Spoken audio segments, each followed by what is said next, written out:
Hey everyone, I'm the storyteller, and I'm here to help you relax tonight. I know a lot of you use this video to fall asleep, so before we start, make sure to like the video and subscribe to the channel.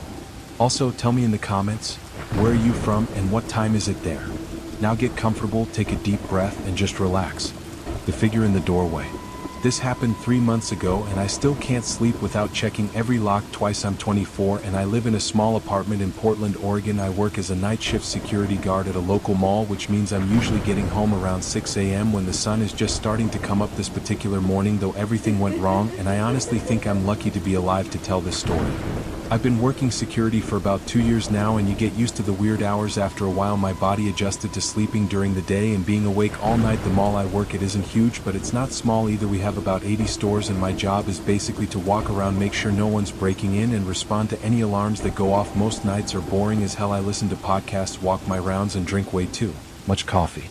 That morning started normal enough. My shift ended at 5:30 a.m. and I was exhausted. We'd had some teenagers try to break in around 2 a.m. and dealing with the police and paperwork kept me busy for hours. By the time I got to my car, I could barely keep my eyes open. The drive home is only about 15 minutes, but I had to blast the AC and turn the music up loud to stay awake. I live on the 3rd floor of an older apartment building. It's not fancy, but it's affordable, and the neighbors mostly keep to themselves. There's no elevator, so I have to walk up 3 flights of stairs to get to my door. That morning, as I was climbing the stairs, I noticed something odd. The hallway light on my floor was out. This wasn't super unusual because the building management is pretty slow about fixing things, but it meant the hallway was almost completely dark. The only light came from the exit sign at the far end. As I got to the top of the stairs, I could barely see my door at the end of the hall. I pulled out my phone to use the flashlight, and that's when I saw it. There was someone standing in my doorway, not knocking or trying to get in, just standing there facing my door. They were wearing all black and had their hood up so I couldn't see their face. My first thought was maybe it was a neighbor who got locked out or someone delivering something, but at 6 a.m. that didn't make sense. I stood there for a second, not sure what to do. The person hadn't noticed me yet because I hadn't turned on my flashlight. They were just standing completely still like a statue. I quietly backed down a few steps, trying to decide if I should call the police or confront them. That's when they moved. They reached out and touched my door handle, not trying to open it, just resting their hand on it. Then they leaned forward, and I swear to God they were smelling my door, like pressing their face right up against the wood and taking deep breaths. That's when I noped the hell out of there. I went back down the stairs as quietly as I could and got back in my car. I called 911 and told them someone was trying to break into my apartment. The dispatcher said they'd send someone right away, but it might be 20 minutes because they were busy. I decided to wait in my car where I could see the building entrance. About 5 minutes later, I saw the figure come out of the building. They walked normal, like nothing was weird, but they kept their hood up and their head down, so I still couldn't see their face. They walked to the corner and disappeared around it. I waited until the police showed up, which took about 15 minutes. The cops went up to check my apartment, and I went with them. The hallway light was mysteriously working again, which made me look like an idiot when I tried to explain how dark it had been. My door looked fine, no damage or anything. They knocked and announced themselves, then used my key to go in. Everything inside was normal, nothing stolen or moved. The cops basically told me it was probably just a drunk person who got confused about which apartment was theirs. They took a report, but I could tell they thought I was overreacting. I couldn't really blame them with no evidence, and the person gone, there wasn't much they could do. I figured that would be the end of it, just a weird, scary thing that happened once, but I was wrong. Over the next few weeks, I started noticing things, little things. At first, I'd come home and my doormat would be moved just slightly, or I'd find smudges on my door handle that weren't there when I left. One time I found a long black hair stuck to my door, and I have short brown hair. I started taking pictures every time I left so I could compare when I got back. Then the notes started showing up. They were written on plain white paper in neat handwriting and slipped under my door. The first one said, "I like your schedule." The second one a few days later said, "You look tired today." And the third one, which made me call the police again, said, "I can help you sleep better." The police came out again, but said without any direct threats. There wasn't much they could do. They suggested I get a security camera, which I did. The next day I got one of those doorbell cameras that sends alerts to your phone. I also started carrying pepper spray and changed my routine so I wasn't coming home at exactly the same time every day. For about a week nothing happened. I started to relax, thinking maybe the camera scared them off. Then one morning I got an alert on my phone. Someone was at my door. I checked the live feed, and there they were, same black clothes, same hood up, but this time they were looking directly at the camera. They stood there for maybe 30 seconds just staring. Then they held up a piece of paper to the camera. It said, "Nice try."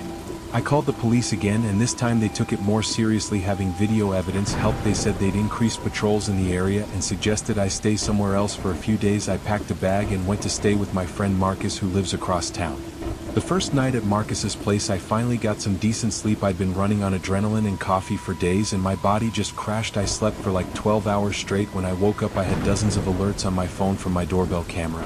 Whoever this person was, they'd been at my door on and off all night. The footage showed them standing there, sometimes facing the door, sometimes facing the camera. Sometimes they'd leave for an hour then come back. At one point around 3 a.m. they sat down with their back against my door and just stayed there for 2 hours.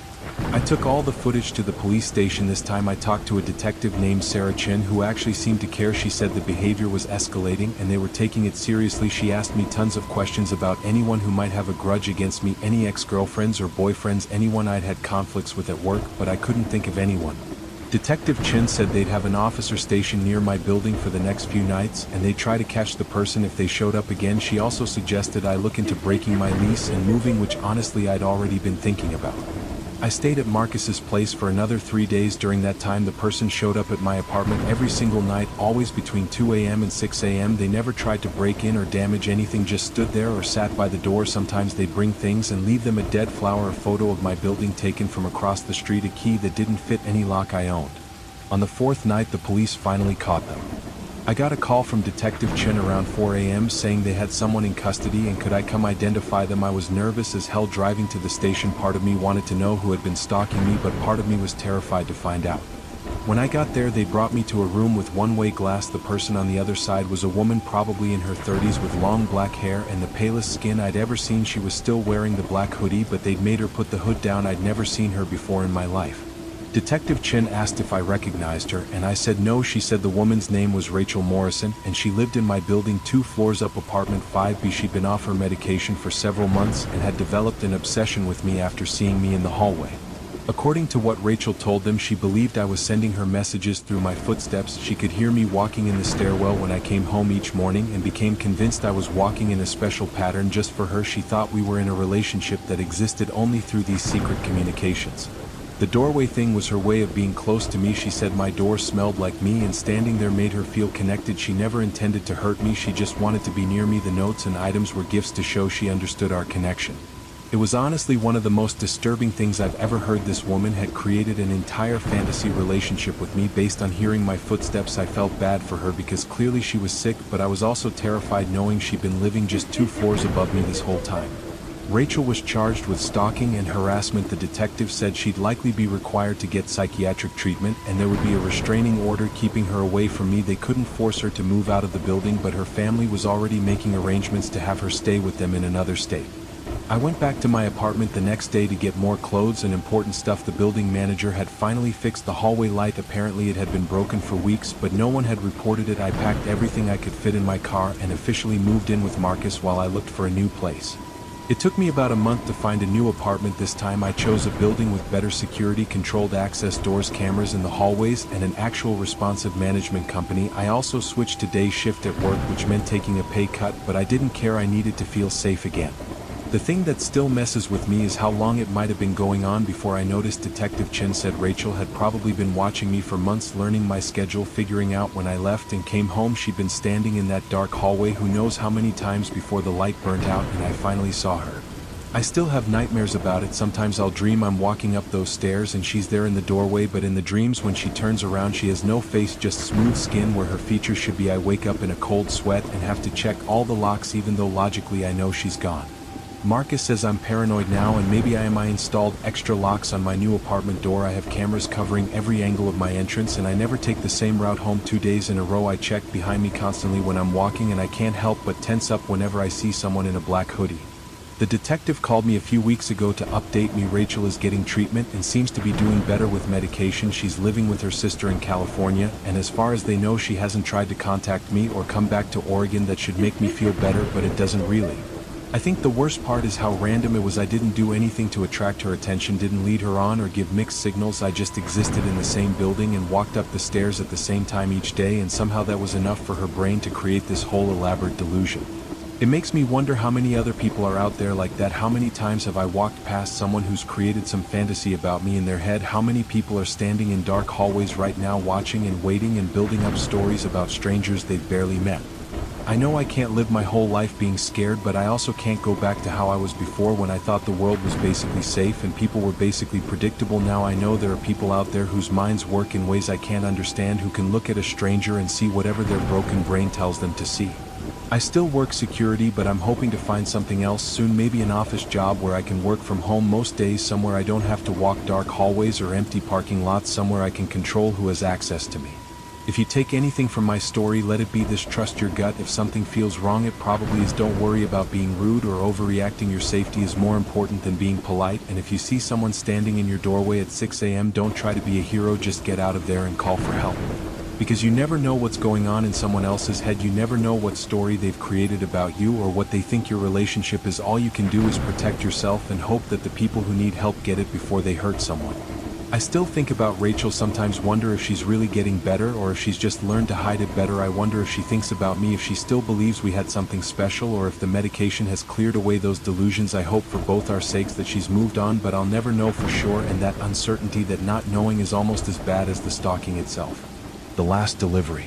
I drove for one of those food delivery apps for about 6 months last year. It was supposed to be temporary, just something to make extra money while I looked for a better job, but you know how it goes. You get comfortable with the flexible hours and decent tips, and before you know it, months have passed. I'm 26 and I live in Nashville, Tennessee, and what happened that night in December made me quit the very next day.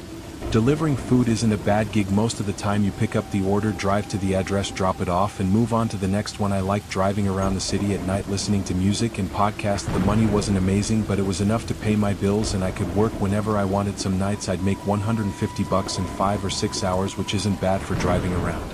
That night was a Thursday and it had been slow as hell. I'd only made about $40 in 3 hours and was thinking about calling it quits when I got a ping for a pretty big order from a Thai restaurant. The delivery address was way out in the suburbs, like a 25-minute drive, but the tip showed $20 up front, so I figured it was worth it.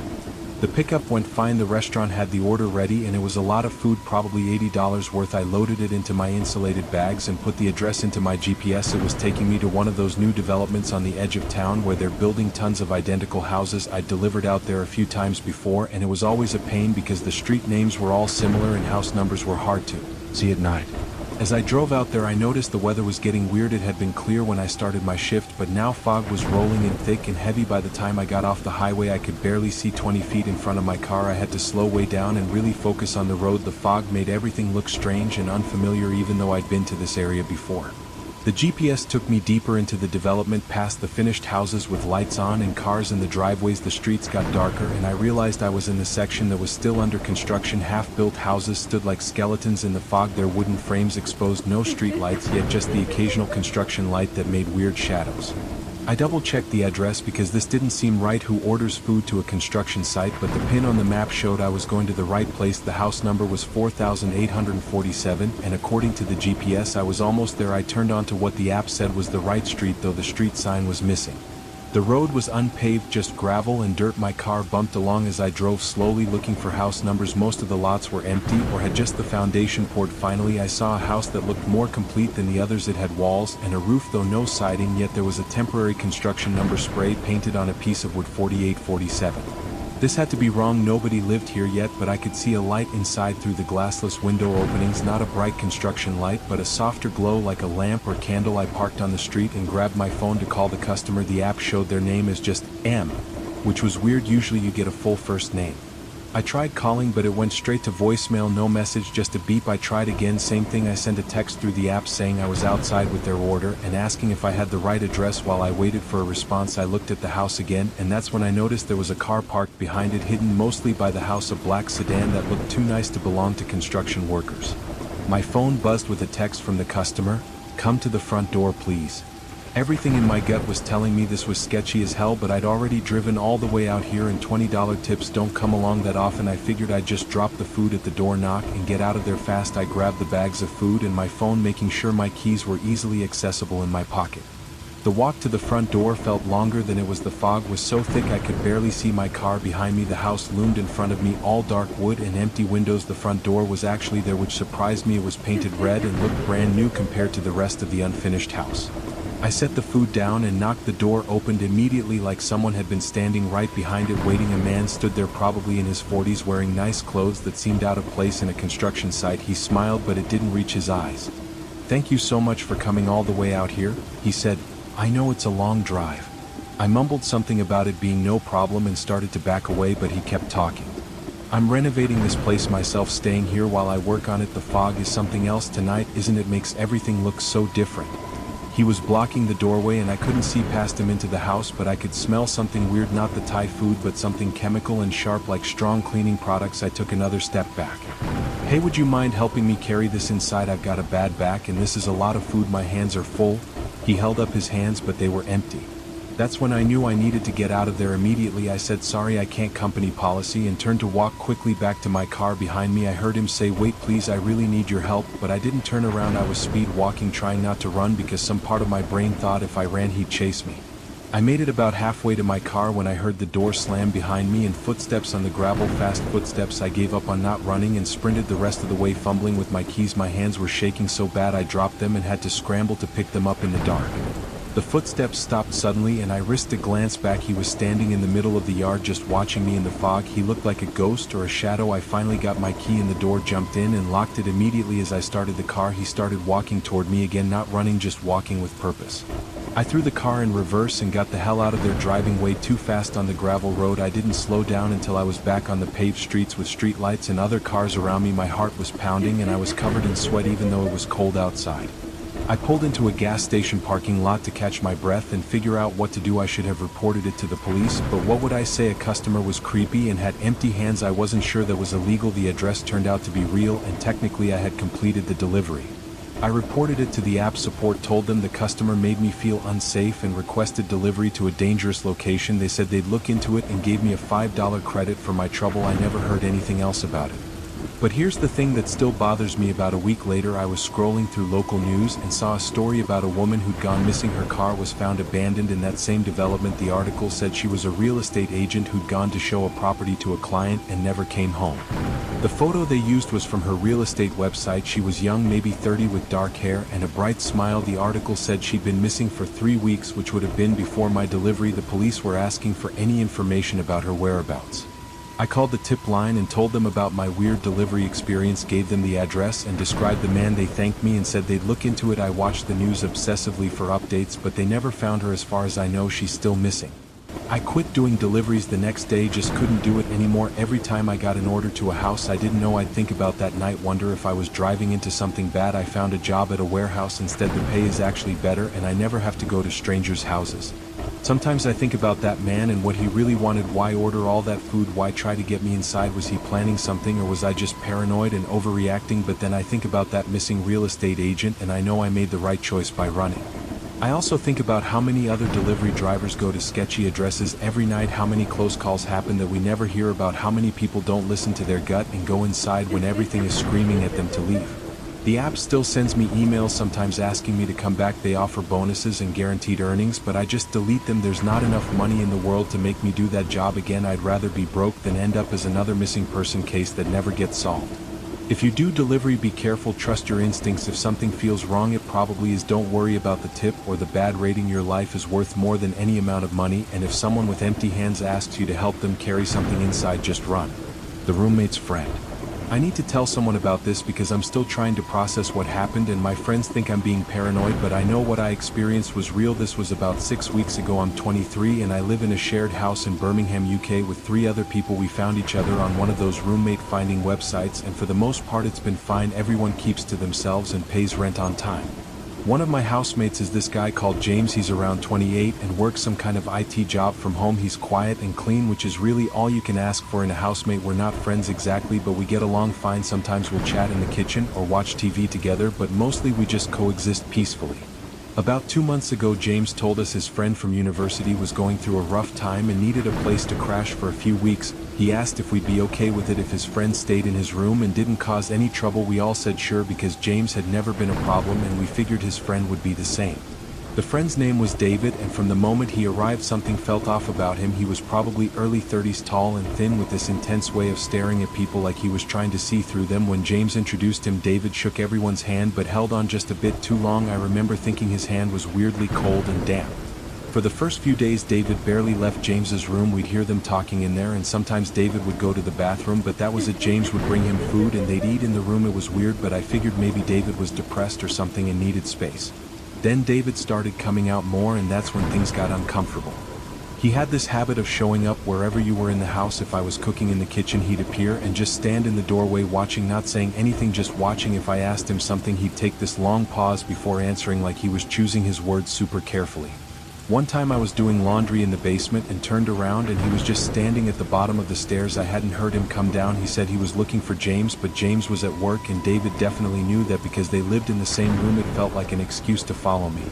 My other housemates noticed it too. Emily, who lived in the room next to mine, said she'd caught David trying her door handle one night. When she called out asking what he was doing, he said he got confused and thought it was the bathroom, but the bathroom is at the other end of the hall, nowhere near her room.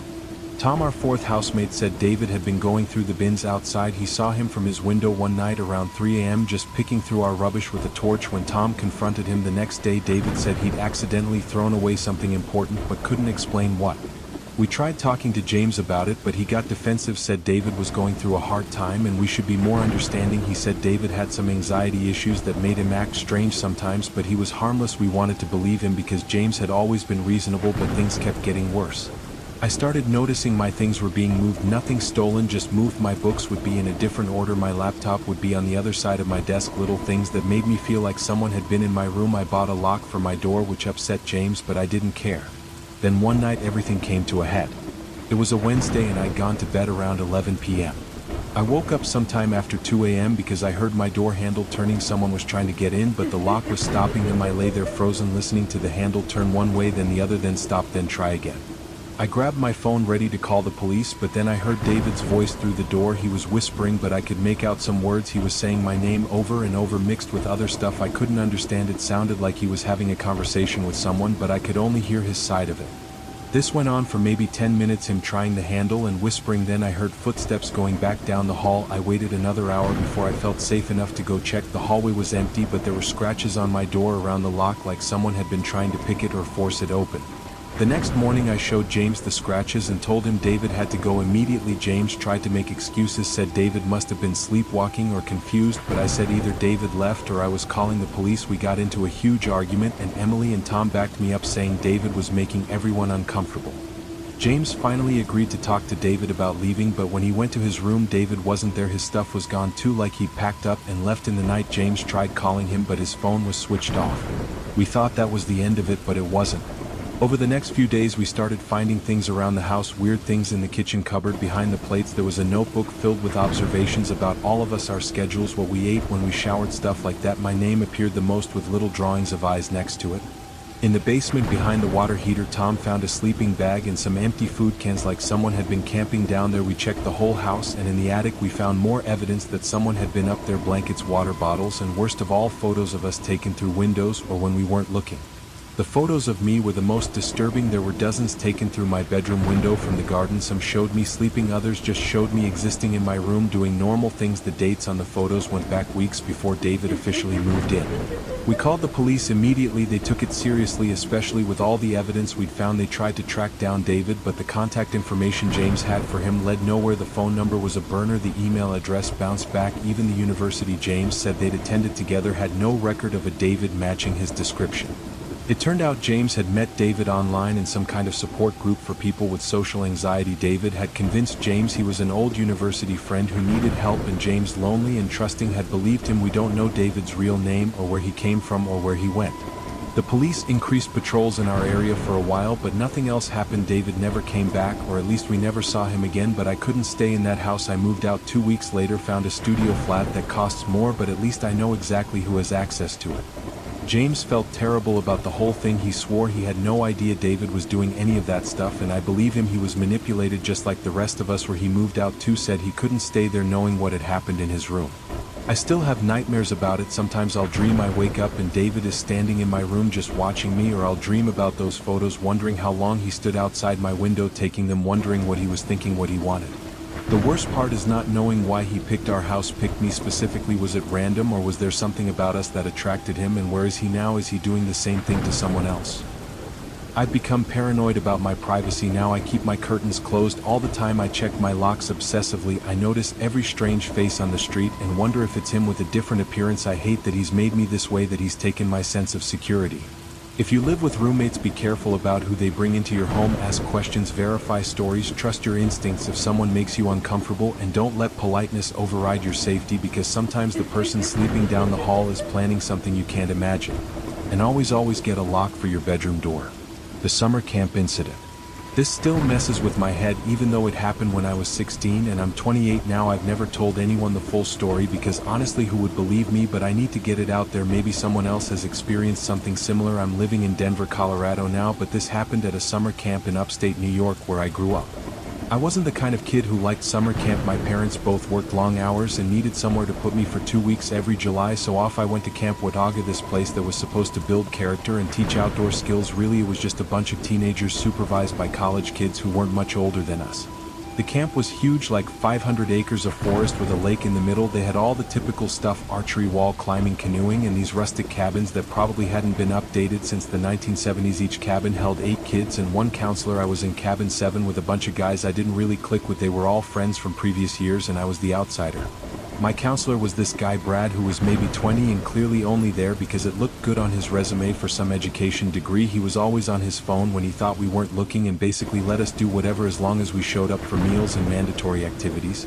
About 3 days into camp, I started noticing weird stuff. During morning head count, one of the counselors mentioned that some supplies had gone missing from the kitchen. Nothing major, just some canned food and bottled water. They figured it was probably raccoons or maybe some campers sneaking snacks, but they told us to make sure our cabin doors were latched at night. Then kids started talking about seeing someone in the woods, not another camper or counselor, but someone else. This girl Amy from cabin 3 swore she saw a man watching their swimming lesson from the trees. When she pointed him out to her counselor, he was gone. Her counselor said it was probably just a hiker. The camp property bordered public land and sometimes people wandered through. But more kids saw him over the next few days, always at a distance, always watching. One kid said the man had a beard and dirty clothes. Another said he was young, maybe early 20s. Everyone agreed he would just stand there perfectly still and then vanish when adults came looking. The counselors tried to keep it quiet, but you can't stop teenagers from talking. By the end of the first week, everyone knew about the woods man. That's what we called him. Stories got wilder with each telling. Some kids said he lived in the forest like a wild man. Others thought he was an escaped mental patient or a serial killer. I thought it was all BS, honest to God. I figured it was either someone's imagination or maybe the counselors were pranking us, trying to give us a scare. It seemed like the kind of dumb thing Brad would think was funny, so I didn't pay much attention to the stories. Then I saw him myself. It was during free time after lunch. Most kids were at the lake or playing basketball, but I'd gone back to the cabin to get my book. I was walking alone on the trail and I got that feeling, you know, that feeling like someone's watching you. I stopped and looked around and there he was. About 50 feet away, standing between 2 trees, just far enough that I couldn't make out his face clearly, but I could see he was wearing regular clothes, jeans and a dark jacket. Not homeless looking, just normal, which somehow made it worse. He wasn't moving at all, just standing there facing my direction. I stood there for maybe 5 seconds that felt like 5 minutes, then I turned and walked fast back to the main area. I didn't run because some stupid part of my brain thought if I ran he'd chase me. When I got back to where other people were, I turned around and he was gone. I told Brad about it and he actually looked concerned for once. He said he'd report it to the camp director and they'd handle it, but I could tell he was worried this wasn't part of the prank, if it even was a prank. That night they held an emergency meeting in the dining hall. The camp director, Mr. Paulson, was this older guy who'd probably been running the place since forever. He told us they were aware of the situation and had contacted the local police. As a precaution, we were to stay in groups, no walking alone anywhere, and if we saw the man again we should find an adult immediately. He tried to make it sound like no big deal, just a precaution, but you could feel the tension in the room. The counselors were trying too hard to act normal and some of the younger kids were really scared. A few parents came to pick up their kids early over the next day or two, but most of us stayed. They changed the schedule, so we did everything in larger groups. No more free roaming around. Camp activities were more structured and counselors did head counts constantly. At night they had 2 counselors patrolling with flashlights. Brad started actually staying in our cabin instead of sneaking off to hang with the other counselors. For a couple days nothing happened, no sightings, no missing supplies. People started to relax a little, thinking maybe the guy had moved on or the police had scared him off. We went back to complaining about the food and trying to sneak out after lights out, normal camp stuff. Then came the night that changed everything. It was a Thursday near the end of camp. We'd had a campfire with s'mores and ghost stories, the usual end of camp traditions. I remember being in a good mood for once, actually laughing with some of the guys from my cabin. As we walked back around 10 p.m. Brad was behind us talking to another counselor, not really paying attention. When we got to our cabin, the door was open, not wide open, but definitely not latched like it should have been. Brad went in first with his flashlight, and we heard him say, "What the hell?" We crowded in behind him and saw our stuff was everywhere: bags dumped out, clothes scattered, beds stripped down to the mattresses. But that wasn't the worst part. On the wall above my bed, someone had used mud, or maybe worse, to write "thank you for the food" with a smiley face underneath it. My stuff was the most messed up. My sleeping bag was missing, and all my clothes were piled in the corner. Some of them were wet and they smelled awful.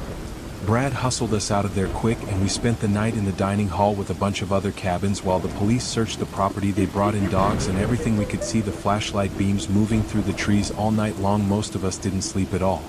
The next morning they told us they'd found a makeshift camp about a mile into the woods. This guy had been living out there for who knows how long. He had a tarp shelter, sleeping bags plural, which meant he'd been stealing them, and tons of empty food cans and water bottles. They also found journals filled with observations about the camp schedules, which cabins had, which kids' notes about the counselors' routines. The really creepy part was he had photos, hundreds of them, taken with some kind of long-range camera, pictures of kids swimming, playing sports, walking around, just being at camp. They were sorted into envelopes with cabin numbers on them. The envelope for cabin 7, my cabin, was the thickest. They shut down camp immediately. Parents were called to pick everyone up early. There was no big goodbye ceremony, no exchanging addresses, just get your stuff and go. My mom was freaked out when she heard what happened. She wanted to sue the camp, but my dad said we were lucky nothing worse happened. I found out later from news articles that they caught the guy about a week after camp closed. He was 24 and had been institutionalized as a teenager, but got out when he turned 18. His family thought he was living in a group home in Albany, but he'd been in the woods for months. The article said he was obsessed with summer camps because he'd never gotten to go as a kid. His parents couldn't afford it. He wasn't violent, just wanted to watch and be part of it in his own messed up way. The prosecutor called him harmless but disturbed, which didn't make any of us feel better about what happened. Camp Watauga closed permanently after that summer. The whole thing was a PR nightmare, and they got sued by a bunch of parents. Even though nobody actually got hurt physically, the property is still empty as far as I know, just abandoned buildings slowly getting taken over by the forest. I never went to summer camp again, obviously, but the experience stuck with me in weird ways. I can't go camping without checking the woods around my tent a million times. I hate having my picture taken by strangers, and I get paranoid when I notice things have been moved in my space. Sometimes I have dreams about that night, finding our cabin trashed, but in the dreams the message on the wall is different. Sometimes it's my name, sometimes it's counting down days, sometimes the man is standing in the cabin waiting for us, and I wake up right before I see his face. What gets me is how long he was there before anyone really noticed. He could have been watching for weeks before Amy saw him, taking pictures, making notes, learning our routines, and we just went about our lives completely unaware. I think about the other kids too, wonder if they have the same issues I do. There was supposed to be a lawsuit settlement, but I never followed up on it. My parents wanted me to just forget about it and move on, but you can't really forget something like that. People sometimes ask why I don't have social media, why I'm weird about privacy, why I always sit where I can see the door, and I never tell them the real reason, because how do you explain that a creepy guy in the woods when you were 16 fundamentally changed how you see the world? The thing is, he never touched anyone, never tried to hurt us physically, but somehow that almost makes it worse. He just wanted to watch, to be close to something he couldn't have, and that kind of obsession, that kind of violation of just being observed without consent, it changes you.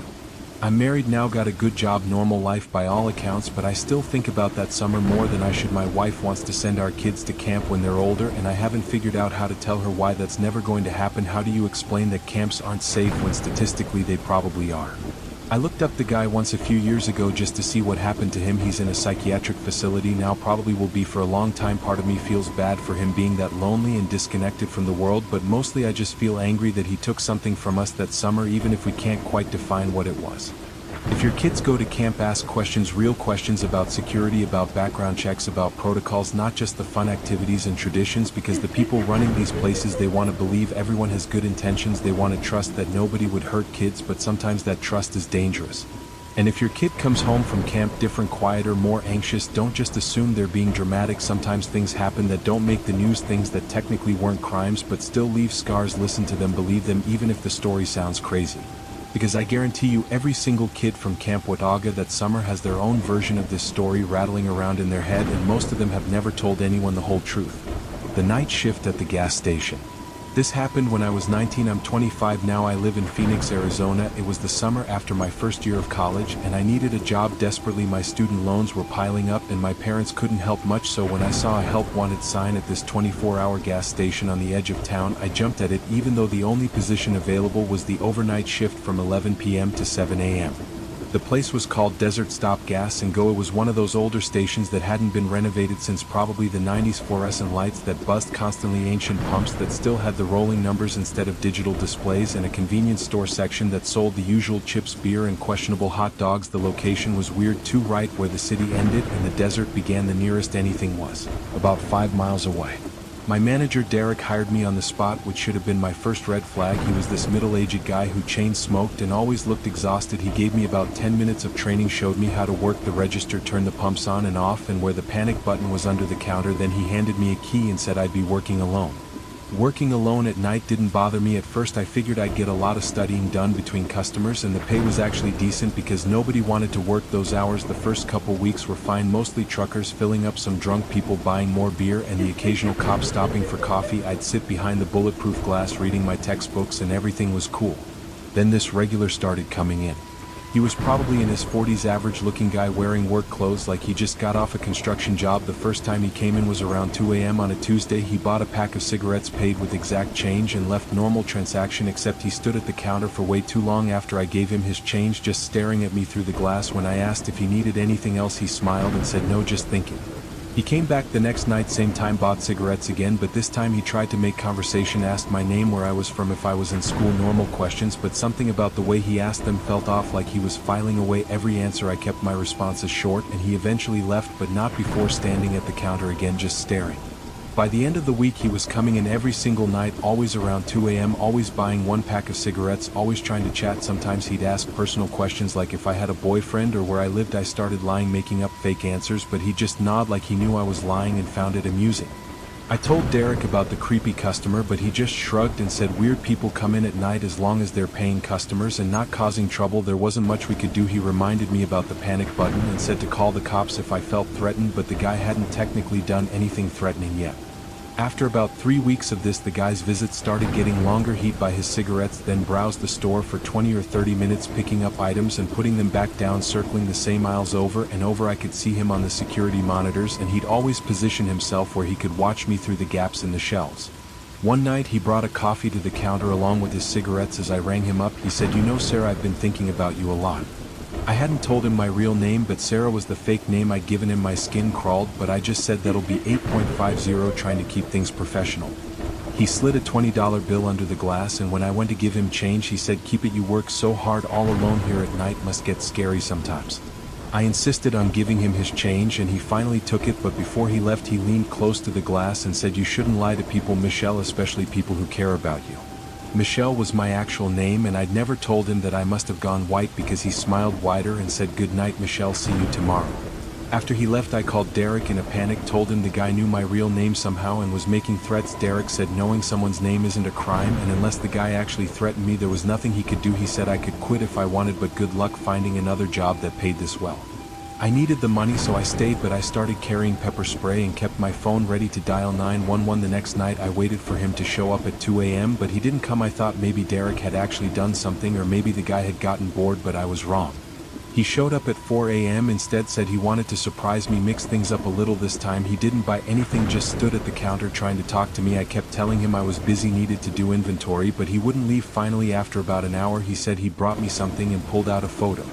It was a picture of me walking to my car in the employee parking area behind the store, taken from a distance but clear enough to see my face, my license plate, everything. He slid it under the glass and said, "Thought you might want this for your memories of our time together."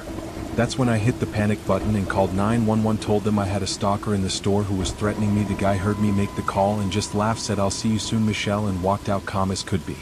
The cops showed up about 15 minutes later, took my statement, looked at the photo, and said they'd increase patrols in the area, but since he hadn't explicitly threatened violence, there wasn't much else they could do. They suggested I vary my routine, maybe have someone pick me up from work instead of driving myself. Derek was pissed about me calling the cops, said it was bad for business, but when I showed him the photo, even he looked concerned. He installed a few more cameras and gave me permission to lock the doors between 2 and 5 a.m., only opening them for customers who looked safe, whatever that meant. For a few nights nothing happened, no sign of the guy. I started to think maybe the police had scared him off. I was still jumpy every time someone came in, but I was managing. Then on Saturday night everything went to hell. It was around 3 a.m. and I had the doors locked. I was doing homework when I heard a tap on the glass. I looked up and there he was standing right at the window grinning. He held up a piece of paper that said open the door. I shook my head and pointed to the sign that said closed for cleaning. He held up another paper, let me in or I'll make you. I grabbed my phone to call 911, but he held up a third sign, I know where you live, with my actual address written underneath. My hands were shaking so bad I could barely dial. The guy started walking around the building and I could see him on different cameras, trying other doors, checking windows. Then he disappeared from all the cameras. I couldn't see him anywhere, which was somehow worse than knowing where he was. I was on the phone with the 911 dispatcher when the lights went out. Everything just died. The cameras, the register, the pump controls, everything except the emergency lighting. The dispatcher was asking what was happening and I was trying to explain when I heard breaking glass from the back of the store. The storage room had a window that was supposed to be reinforced, but I could hear someone climbing through it. I told the dispatcher someone was breaking in and she said units were on the way, but I knew they wouldn't get there in time. The gas station was too far out. I made a split-second decision and left the booth, grabbing my pepper spray and car keys. The emergency exit was on the opposite side from the storage room, so I ran for it. I could hear footsteps behind me and his voice calling, Michelle, don't run from me, we need to talk. I burst out the emergency exit and sprinted to my car, got in and locked the doors. Just as he came around the corner of the building, he walked calmly to my car and stood by the driver's side window, still smiling. I started the engine and he put his hand on the glass. You can't run forever, he said. I know everything about you, where you live, where you go to school, who your friends are. We're meant to be together, Michelle, you'll understand eventually. I threw the car in reverse and peeled out of there, almost hitting him in the process. I drove straight to the police station and waited there until they told me they'd cleared the scene. When they went back to the gas station, they found the place trashed, merchandise thrown everywhere, the register smashed, and more photos of me scattered all over, dozens of them, me at school, at the grocery store, at my apartment complex. They finally had enough to arrest him, but when they went to the address on his ID, it was fake. The name he'd given when they eventually caught him wasn't real either. It took them 3 days to track him down, hiding in an abandoned building on the outskirts of town. His real name was Robert something, and he had a record: stalking, harassment, breaking restraining orders. He'd fixated on me after seeing me that first night, decided I was meant to be with him, and spent weeks learning everything about me. The police found notebooks in his car with detailed notes about my schedule, my habits, even what I ate for lunch. I quit the gas station job. Obviously Derek tried to guilt me into staying, said he'd have trouble finding a replacement, but I told him to go to hell. I transferred to a different college, changed my apartment, moved back in with my parents for a while until I could find a new place. The guy got 18 months in jail, which seemed like nothing for what he put me through. I had to testify at the trial, and he stared at me the whole time with this little smile, like we were sharing a private joke. When they let him away, he mouthed, "See you soon." I spent the next year and a half looking over my shoulder, jumping at shadows, checking locks obsessively. When his release date came up, I was a mess, but my victim's advocate said he'd been ordered to stay away from me and the entire city as part of his parole. That was 2 years ago, and I haven't seen him since, but I still think about it all the time. I work a normal day job now in an office with security and lots of people around. I've got a different car, a different apartment, even use a different name on social media. Sometimes I Google his name to see if he's been arrested again, but I haven't found anything. Maybe he moved on to someone else, or maybe he's just gotten better at not getting caught. Either way, I'll never work alone at night again, and I'll never ignore that gut feeling that tells you someone's not right. People ask why I'm so paranoid about privacy, why I don't post photos online, why I'm weird about telling people where I work or live, and I usually make up some excuse about identity theft. But the truth is, once someone decides you belong to them, once they've watched you and studied you and built up this whole fantasy about your life together, there's no such thing as being too careful. The gas station closed down about a year after I quit. Derek couldn't find anyone willing to work the night shift alone, and the company decided it wasn't worth keeping it open 24 hours. Sometimes I drive by and see the empty building with its boarded up windows and dead pumps, and I think about all the other people working alone at night in places like that. If you're one of them, be careful. Pay attention to the regulars who get too personal. Trust your instincts when someone makes you uncomfortable, and never ever assume that being behind bulletproof glass makes you safe, because locks and glass only work if the person on the other side cares about following the rules. And some people don't care about rules, they just care about getting what they want, no matter how long it takes or what they have to do to get it. I still have nightmares sometimes where I'm back in that booth and the lights go out and I can hear breaking glass. I wake up ready to run, even though I'm safe in my apartment with deadbolts and an alarm system and neighbors all around. That's what he took from me, that feeling of safety, that basic assumption that most people are harmless, that you can go to work and do your job and go home without someone deciding you're theirs. He stole that, and I don't think I'll ever get it back. 18 months in jail for stealing someone's peace of mind forever doesn't seem like much of a trade, does it? But that's the world we live in, where following someone and taking their picture and learning their life isn't a serious crime until they actually put their hands on you. By then it's usually too late. If someone's reading this who works alone at night, please be careful. Watch for the patterns: the regular who gets too friendly too fast, the customer who stays too long, who asks too many questions, who looks at you like you're prey. Don't wait until it escalates. Don't let your boss guilt you into staying if you feel unsafe. Because I promise you, no job is worth what I went through. No paycheck is worth looking over your shoulder for the rest of your life, wondering if today's the day they come back, wondering if they're watching you right now, just waiting for the right moment. Trust your gut and get out before it's too late. I wish I had. The Lighthouse Keepers last night. On October 12, 2019, a team of storm chasers from Canada arrived at Beacon Point Lighthouse in Maine. What they didn't know was that their attempt to film a historic hurricane would turn into one of the most disturbing mysteries in the state's history. But what made this tragedy even worse was the fact that one of the team members, 38-year-old Marcus Chin, had already survived a deadly storm just 2 years earlier. He had watched his best friend get swept away by a flash flood during a chase in Oklahoma. Yet here he was, ready to face another monster storm at one of the most dangerous locations possible. This time he was joined by 3 other experienced chasers: 41-year-old Sarah Williams, 35-year-old David Park, and the youngest at 29, Emma Rodriguez. The plan was simple. They would set up their equipment inside the abandoned lighthouse and capture footage of Hurricane Melissa as it made landfall. But getting this footage wasn't going to be easy, mostly because Beacon Point Lighthouse had been empty for over 40 years. The lighthouse sat on a rocky outcrop connected to the mainland by a narrow stone bridge that would be underwater once the storm surge hit. This meant they would be completely cut off from help for at least 12 hours. The lighthouse itself was in terrible shape. The spiral staircase leading to the top was rusted and missing several steps. Many windows were broken and the walls showed decades of water damage. Even in good weather, the building felt unsafe. During a Category 4 hurricane, it would become a death trap. But the team had studied the lighthouse's construction. Built in 1871, it had survived dozens of major storms. The walls were 3 feet thick at the base, and the foundation was carved directly into the bedrock. If they could just avoid the obvious dangers like broken glass and falling debris, they believed they could ride out the storm and get footage no one else would dare to capture. With all this in mind, the team drove to Beacon Point on the morning of October 12th and began hauling their equipment across the stone bridge. But instead of setting up all together, they decided to split their gear between 2 floors. Sarah and David would film from the 2nd floor, which still had intact windows, while Marcus and Emma would work from the 4th floor, just below the lamp room. This would give them different angles of the storm and also serve as a backup in case one location became too dangerous. Everything started according to plan. By 2 p.m., the outer bands of the hurricane were beginning to hit. The wind was picking up, and the first sheets of rain started lashing against the lighthouse. The team was excited. Their cameras were rolling, and they were capturing incredible footage of the darkening sky and rising seas. For the first few hours, it seemed like their dangerous plan might actually work. But around 5 p.m., something changed. David was adjusting one of the cameras when he noticed movement in the lamp room above them. This should have been impossible. They had checked every room when they arrived, and the lighthouse was completely empty. The lamp room was especially dangerous, with broken glass everywhere and huge gaps in the floor. No one in their right mind would be up there during a storm. David called Marcus on the radio to ask if he or Emma had gone up to check something. Marcus said no, they were both still on the 4th floor. But he agreed to go take a look. This turned out to be a terrible decision.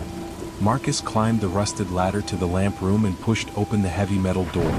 What he saw inside made him scramble back down as fast as he could. He was breathing hard and his hands were shaking when Emma asked what was wrong. "There's someone up there," he said, "just standing in the corner, not moving." Emma thought he was seeing things. The storm was getting worse and the stress was probably getting to him. But Marcus insisted. He had seen a figure in a long coat, just standing perfectly still despite the wind howling through the broken windows. Emma decided to go look for herself. She climbed the ladder slowly, her headlamp cutting through the darkness. When she reached the lamp room, she saw exactly what Marcus had described. A tall figure in what looked like an old lighthouse keeper's coat, standing in the far corner. "Hey," she called out. "Are you okay? You need to get out of here." The figure didn't move. Emma took a step closer. and that's when she realized something was very wrong. The coat wasn't moving in the wind. In fact, nothing about the figure was moving at all. It was like looking at a statue. But as she raised her light higher, she saw the worst part. Where the face should have been, there was nothing. Just darkness. Emma backed out of the room and slammed the door. She practically fell down the ladder in her rush to get away. When she told Marcus what she had seen or hadn't seen, they both agreed they needed to get everyone together. They radioed Sarah and David, telling them to come up to the 4th floor immediately. But Sarah's response made their blood run cold. "We can't," she said, her voice shaking. "There's something on the stairs." Through the radio, they could hear David in the background saying over and over, "It's not possible. It's not possible." Sarah explained that they had been filming when they heard footsteps on the stairs below them. Slow, heavy footsteps that didn't match the rhythm of the wind. They had looked over the railing and seen someone climbing the stairs. But this person was wrong somehow. They were wearing old-fashioned clothes like from over 100 years ago.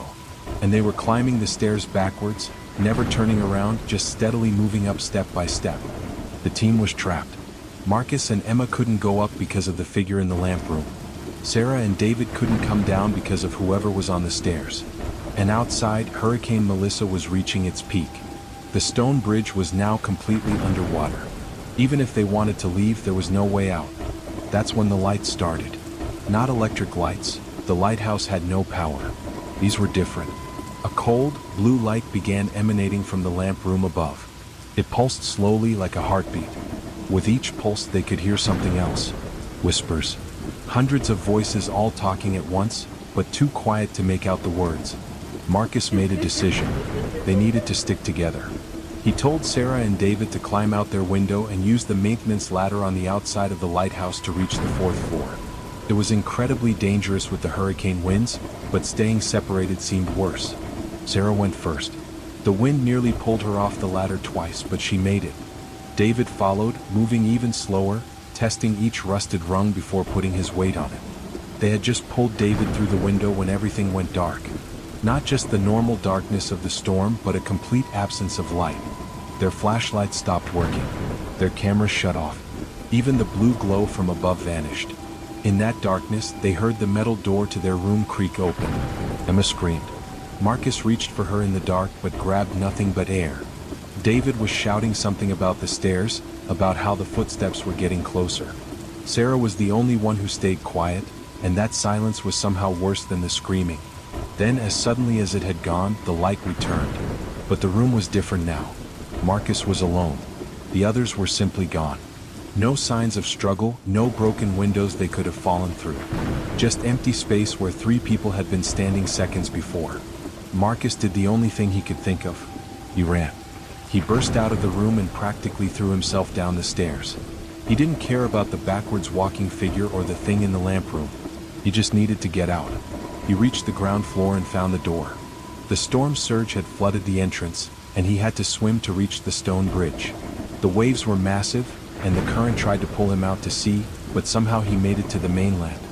He was found the next morning by the Coast Guard, nearly hypothermic and babbling about lights and whispers. When the storm cleared, investigators returned to the lighthouse. They found all the team's equipment right where they had left it. The cameras had recorded everything up until 7:47 p.m., when they all shut off simultaneously. But the last frames showed something the investigators couldn't explain. In each camera just before they cut out, there was a face. The same face in all 4 cameras despite them being in different rooms. A face that looked human but wrong, with eyes that reflected light like an animal's. The 3 missing storm chasers were never found.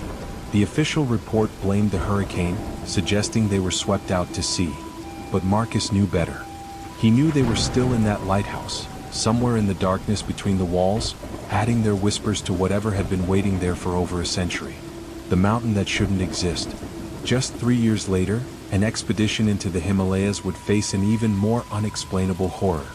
One that made the lighthouse incident look almost reasonable by comparison. Annapurna Base Camp in Nepal sees thousands of climbers every year. The trek is challenging but well-mapped, with established routes and regular checkpoints. So when a team of researchers from the University of Tokyo arrived in March 2022, nobody expected anything unusual.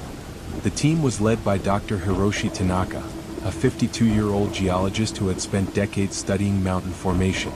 He was joined by his graduate student, 28-year-old Yuki Sato, along with 34-year-old photographer James Mitchell from National Geographic, and their local guide, 45-year-old Pemba Sherpa. Their goal wasn't to summit Annapurna. Instead, they were investigating reports of unusual seismic activity in a valley that most maps showed as empty. According to satellite data, there were signs of a previously unknown peak in this valley, which should have been impossible. The Himalayas had been thoroughly mapped for decades. Finding a new mountain would be like finding a new continent. But the data was clear. Something was there. Something tall enough to cast shadows but somehow invisible to direct observation. Dr. Tanaka believed it might be a rare geological phenomenon, perhaps a massive ice formation that only appeared under certain conditions. James was hoping to be the first to photograph this mysterious peak. Yuki was excited to help her mentor make what could be a career-defining discovery. Only Pemba seemed worried. He had been guiding in these mountains for 20 years, and he knew every trail, every valley, every danger. But when they showed him the location on the map, his face went pale. He said local villagers avoided that valley. They called it the Valley of Hungry Ghosts, though he couldn't explain exactly why. The stories were older than anyone could remember. They just knew it was a place where people who entered didn't come back the same, or didn't come back at all. Despite Pemba's warnings, the team set out on March 15th. The first 2 days were normal. They followed established trails, staying in tea houses and chatting with other trekkers. But on the third day, they had to leave the main route and head into unmarked territory. The moment they entered the valley, everything felt different. The silence hit them first. The mountains were never truly quiet. There was always wind, distant avalanches, birds calling. But in this valley, sound seemed to die just meters from its source. When they talked, their voices sounded flat and strange, like speaking inside a small closet even though they were in a vast open space. The second thing they noticed was the temperature. It should have been getting colder as they climbed higher, but instead it was getting warmer. Not a pleasant warmth, but a sticky, oppressive heat that made no sense at this altitude. Their weather instruments confirmed it. The temperature was rising with elevation, which violated basic physics. By the fourth day, they could see their destination. Or rather, they could see where it should be. There was definitely something there, a massive shape that hurt to look at directly. When they tried to focus on it, their eyes would water and slide away. It was like trying to look at something through water, except the air was clear. James tried to photograph it, but his camera wouldn't focus. Autofocus failed completely, and manual focus just produced blurry, distorted images. Dr. Tanaka was fascinated. He insisted they needed to get closer. Pemba begged them to turn back, but the doctor wouldn't listen. He said this could be the discovery of the century. So they kept climbing, even as the wrongness of the place grew stronger with every step. That night, they made camp at what their instruments said was 5,000 meters, though the air pressure suggested they were much lower. Nobody slept well. The heat was suffocating, and they all had the same nightmare. They dreamed of climbing endless stairs inside the mountain, stairs that went up but somehow led deeper underground. In the dream, something was following them, getting closer with each step, but they couldn't stop climbing. They woke to find their camp had moved. Not far, maybe 50 meters, but definitely moved. All their equipment was exactly as they'd left it, just in a different place. The footprints leading to their original campsite were still visible in the snow. Pemba was ready to run, but Dr. Tanaka had an explanation. Avalanche, he said. A small shift in the snow that moved them without waking them. It didn't explain why their tents were still perfectly set up, but the others wanted to believe him. The fifth day was when things went truly wrong. They were approaching what should have been the base of the mysterious peak when Yuki stopped suddenly. She was staring at the snow in front of her with a confused expression. When the others caught up, they saw why. There were footprints in the snow. Human footprints. But these prints were heading down the mountain, coming from somewhere above them where no one could possibly be. Worse, the footprints were fresh, maybe an hour old, and there were exactly 4 sets of them. James was the first to understand. He looked at his own boots, then at the prints. They matched. They all matched. 4 sets of footprints in their exact boot sizes, coming down from a peak they hadn't climbed yet. That's when they heard the sound. Voices carried on the still air.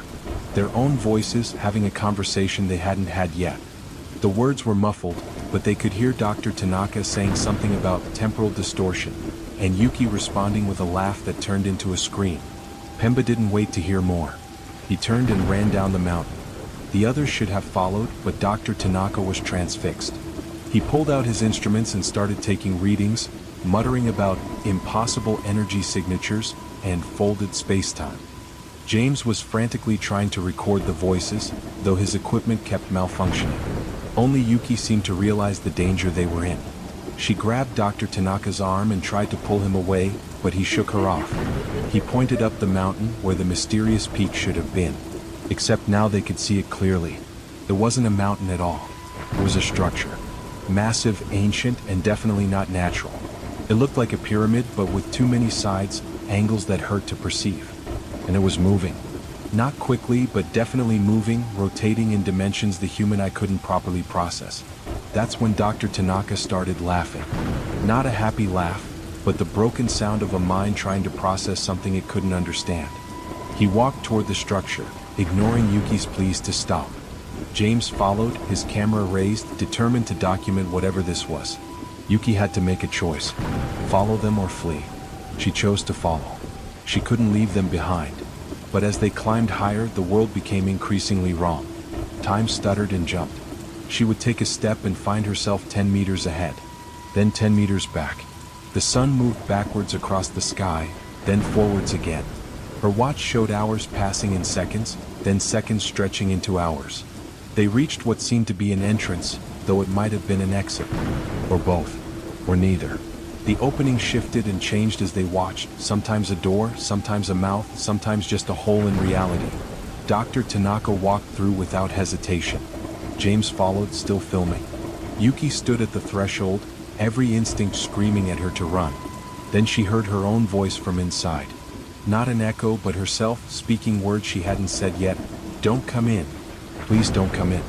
It's too late for us, but you can still run." She ran. The descent was a nightmare of fractured time and space. She would run for hours only to find herself back where she started. The sun set and rose a dozen times in what felt like minutes. At one point, she passed herself going up the mountain, tried to warn her past self, but no sound came from her throat. Finally, after what might have been days or seconds, she stumbled into Pemba's village at the base of the valley. He was there, aged what looked like years in the few days since he'd fled. He didn't ask about the others. He could see in her eyes that they were gone. Yuki tried to report what happened, but her story made no sense. The satellite data that had shown the mysterious peak was gone, replaced by normal images of an empty valley. The university had no record of planning the expedition. According to official records, Dr. Tanaka was on sabbatical in Kyoto. James Mitchell was photographing wildlife in Africa. The only proof anything had happened was Yuki's journal and photographs that showed nothing but static and distortion. A month later, a climbing team reported seeing lights in the Valley of Hungry Ghosts. Strange, geometric patterns of light that moved in impossible ways. They also reported hearing voices speaking in Japanese and English, having the same conversation over and over, always ending with a scream that echoed off mountains that shouldn't exist. The broadcast from nowhere. The final story in this trilogy of terror didn't happen in some remote location. It happened everywhere, all at once, and unlike the others, thousands of people experienced it. Yet somehow it's the one nobody talks about. On September 7, 2023, at exactly 3:33 a.m. Eastern Time, something took over the emergency alert system across the United States. Not just one station or region, every single emergency broadcast system in the country activated simultaneously. TV screens lit up in dark bedrooms. Radios blared to life. Cell phones buzzed with emergency alerts. But this wasn't a test, and it wasn't a standard emergency message. The broadcast began with 30 seconds of static. Not normal static, but static with a pattern. Later analysis would show it contained a complex mathematical sequence that no one could fully decode. Then came the voice. It sounded human but wrong, like someone had learned to speak by reading about it rather than hearing it. The words were clear, but the rhythm was off. Pauses in strange places, emphasis on the wrong syllables. This is not emergency. This is invitation. You have been selected for preservation. Do not attempt to locate broadcast source. Do not attempt to respond. Instructions follow. Then came a list of coordinates. Hundreds of them read in that same unsettling voice. They corresponded to locations all over the country, abandoned buildings, empty fields, deep forests. The coordinates were read slowly, repeated 3 times each. The entire broadcast lasted exactly 17 minutes and 33 seconds. Most people assumed it was a hack or a prank. The FCC launched an immediate investigation. Homeland Security went on high alert. But the technical teams found something impossible. The broadcast hadn't come from any terrestrial source. It hadn't come from satellites. It had simply appeared in the system, as if the signal had originated from inside the infrastructure itself. Within hours, social media was flooded with theories and reactions. Some people were terrified. Others thought it was viral marketing for a movie.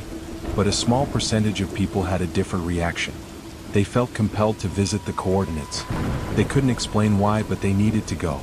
Among them was Rebecca Chin, a 31-year-old software engineer from Seattle. She had been working late when the broadcast interrupted her music. Unlike most people, she had recorded the entire thing. When she played it back, she noticed something others had missed. Underneath the voice, barely audible, was another sound. It sounded like breathing, but the rhythm was wrong. Too slow, too deep, like something much larger than human taking careful, measured breaths.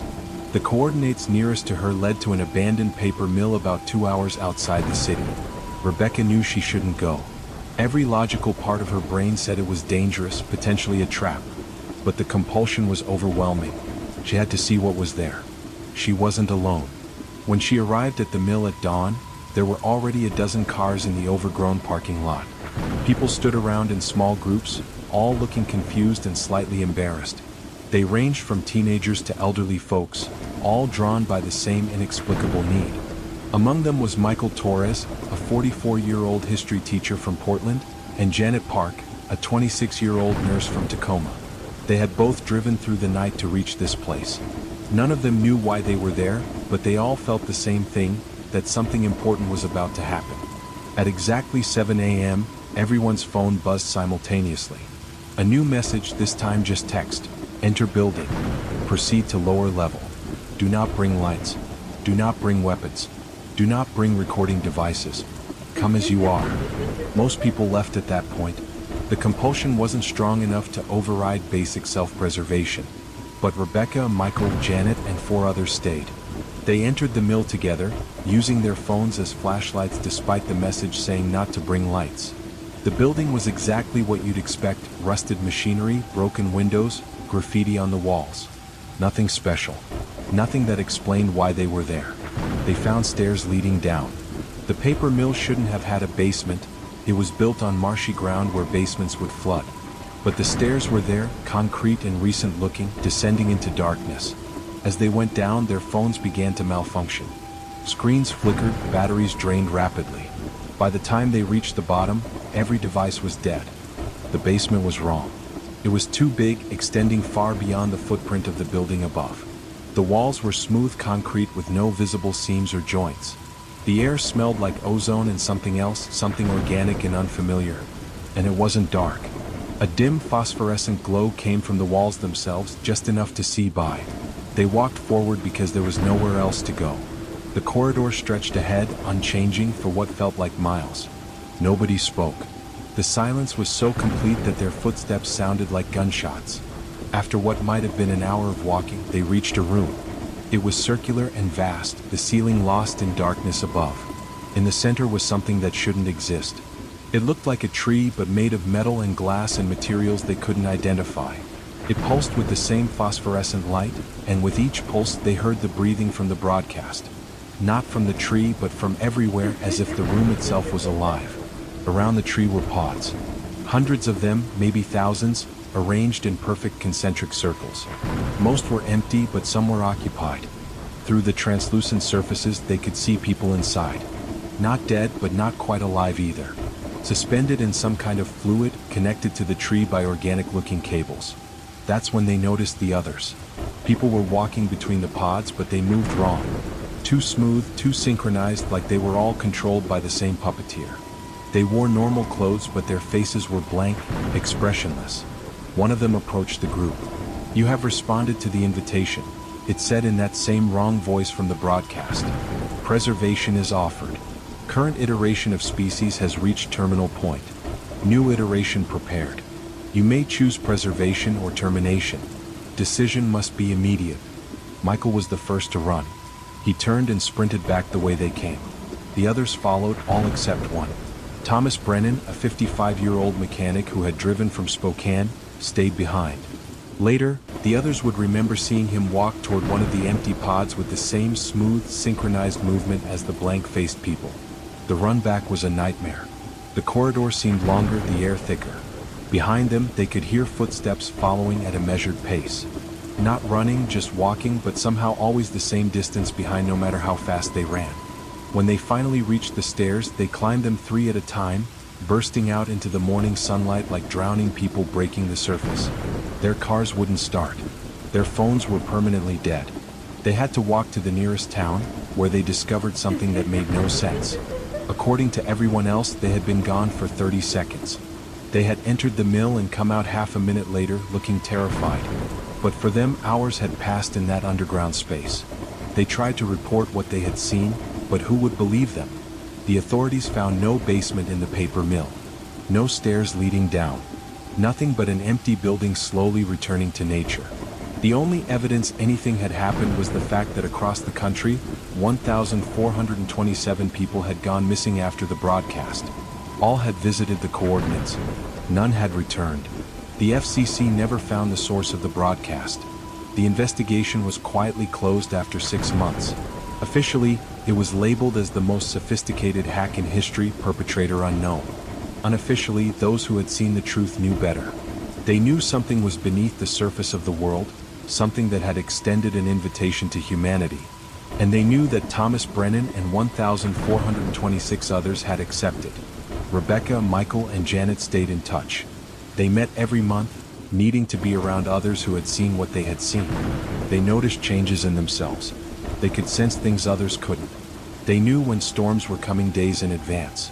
They could feel the presence of others who had been exposed to the tree. And sometimes in the early morning hours they could hear the breathing. 1 year after the broadcast, on September 7, 2024, they all received an email at exactly 3:33 a.m. No sender address, no subject line. Just 2 words, second invitation. This time Rebecca didn't go. Neither did Michael or Janet. They had learned their lesson. But across the country, others hadn't. The coordinates were different this time. The message was shorter. But people still disappeared. The number was smaller, only 426 this time. The authorities paid less attention. The media barely covered it. Those who had refused the first invitation knew the truth. The tree was patient.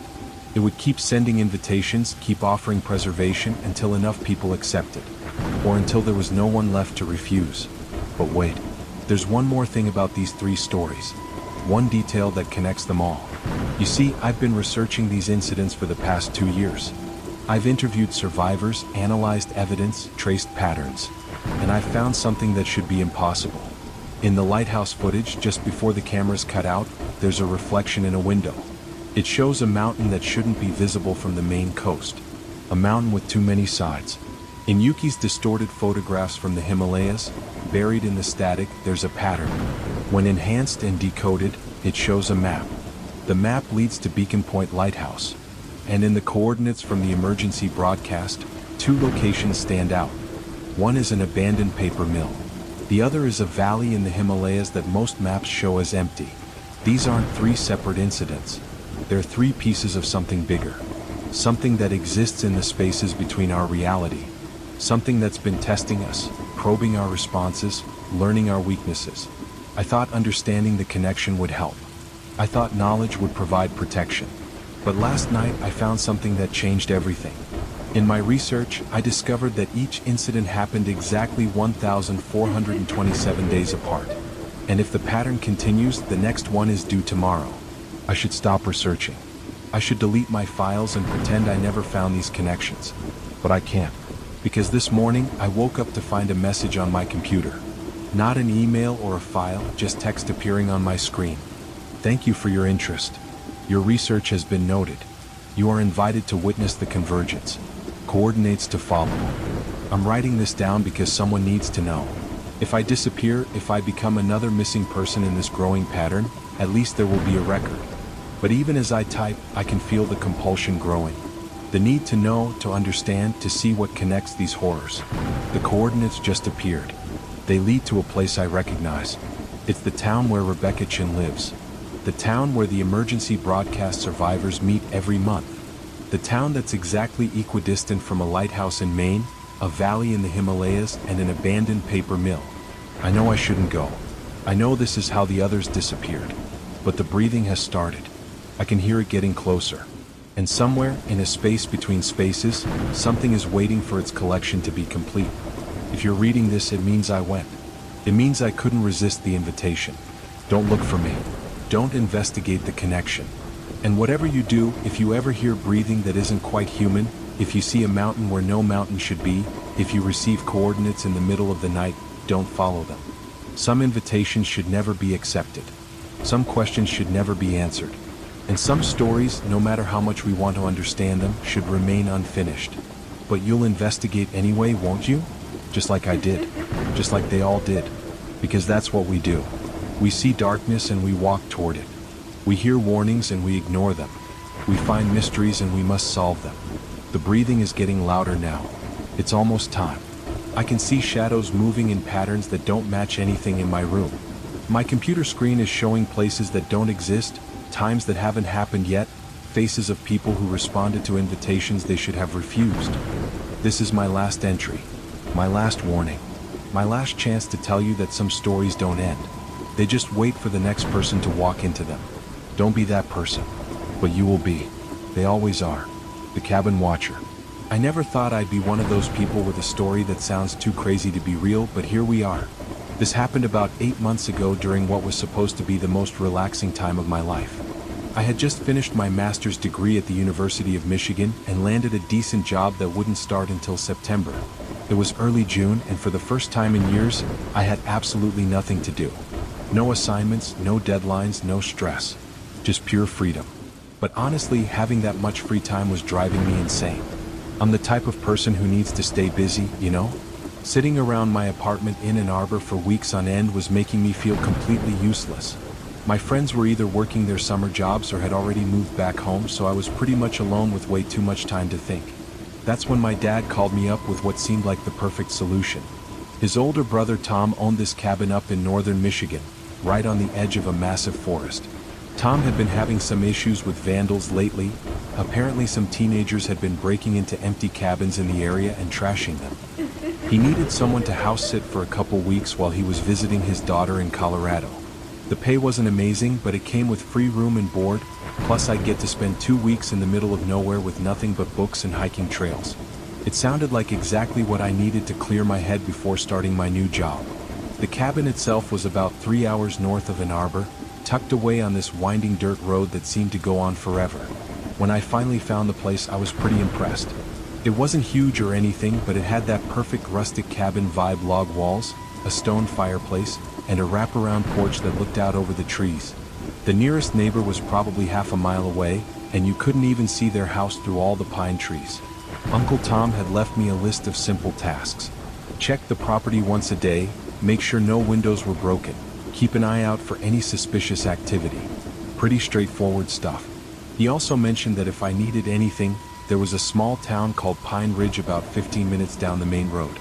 The first few days were exactly what I'd hoped for.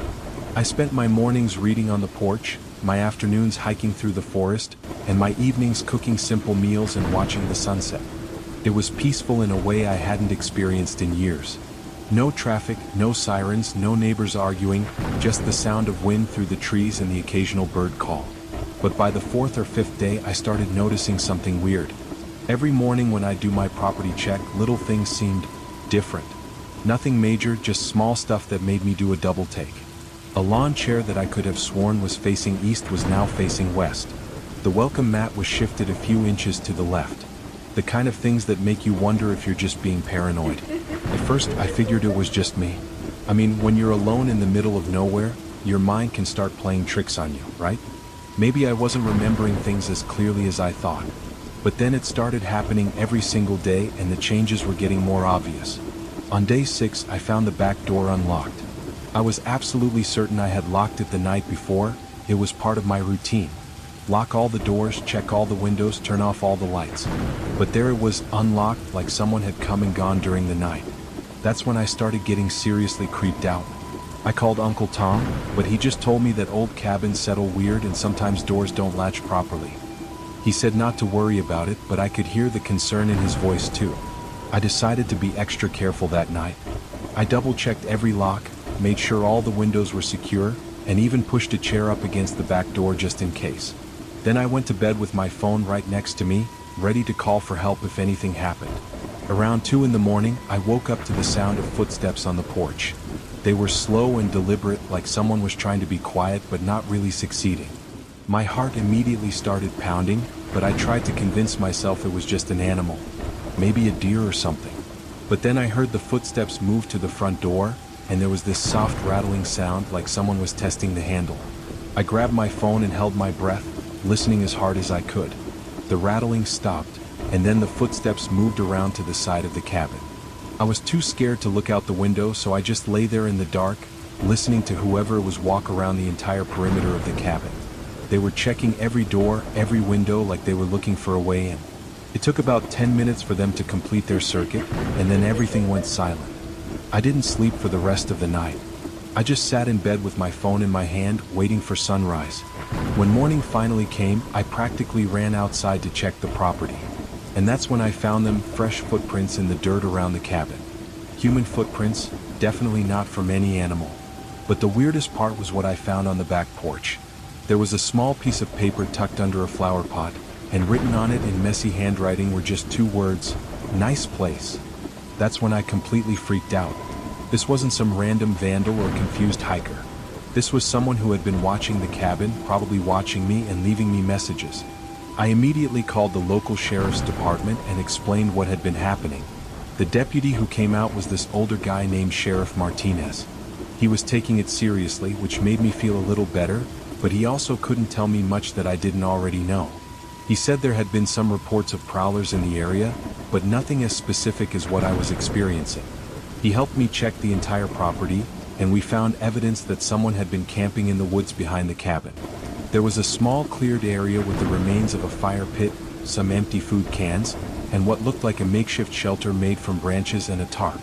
Sheriff Martinez told me that whoever it was had probably been living back there for days, maybe weeks, watching the cabin and waiting for the right opportunity.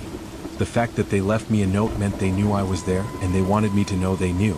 He offered to have a patrol car drive by the cabin a few times each night, but he also suggested that I might want to consider cutting my house-sitting job short. The way he said it made it clear that he thought I was in real danger. I was torn. Part of me wanted to pack up and leave immediately, but another part of me was angry. This was supposed to be my peaceful retreat, and some creep was ruining it. Plus, I'd promised Uncle Tom I'd watch the place, and I didn't want to let him down. I decided to stay, but I took some serious precautions. I drove into Pine Ridge and bought a baseball bat, a really bright flashlight, and one of those door alarms that goes off if someone tries to open it. I also moved all my stuff into the front bedroom, which was closer to the road and further from the woods. That night I barely slept. Every little sound made me jump. The wind through the trees sounded like footsteps. A branch scraping against the roof sounded like someone trying to break in. But nothing happened, and when morning came, there were no new footprints, no new notes. I started to think that maybe Sheriff Martinez's visit had scared off whoever had been camping back there. Maybe they'd moved on to bother someone else. For the next 2 days, everything seemed normal. I went back to my routine of reading, hiking, and enjoying the peace and quiet. But on my 10th night at the cabin, everything changed. I was lying in bed around midnight when I heard the door alarm go off. It was this piercing, shrieking sound that cut through the silence like a knife. My heart felt like it was going to explode out of my chest. Someone was trying to get into the cabin. I grabbed the baseball bat and my phone and crept toward the front of the cabin. The alarm was still going off, so I knew the door was still being opened. But when I peeked around the corner, I could see that the front door was still closed. That's when I realized the sound was coming from the back door. While I was focused on the front, someone had snuck around to the rear of the cabin and was trying to get in through the kitchen. I was completely terrified, but I knew I had to do something. I couldn't just hide and hope they'd go away. So I took a deep breath, turned on every light in the cabin, and yelled as loud as I could, "I've got a gun and I've already called the police." The alarm stopped immediately. Everything went dead silent. I waited for what felt like hours, but it was probably only a few minutes. Then I heard footsteps running away through the forest, crashing through the underbrush like whoever it was didn't care about being quiet anymore. I called 911 and Sheriff Martinez showed up about 20 minutes later. This time he brought back up 2 other deputies and a K-9 unit. They spent the rest of the night searching the woods around the cabin, but they didn't find anyone. What they did find was disturbing enough. The campsite in the woods was more elaborate than we'd originally thought. Whoever had been living back there had set up a whole surveillance operation. They had binoculars, notebooks full of observations about my daily routine, and even some photos they'd taken of me from a distance. Sheriff Martinez said it was one of the most serious stalking cases he'd seen in his 20 years on the job.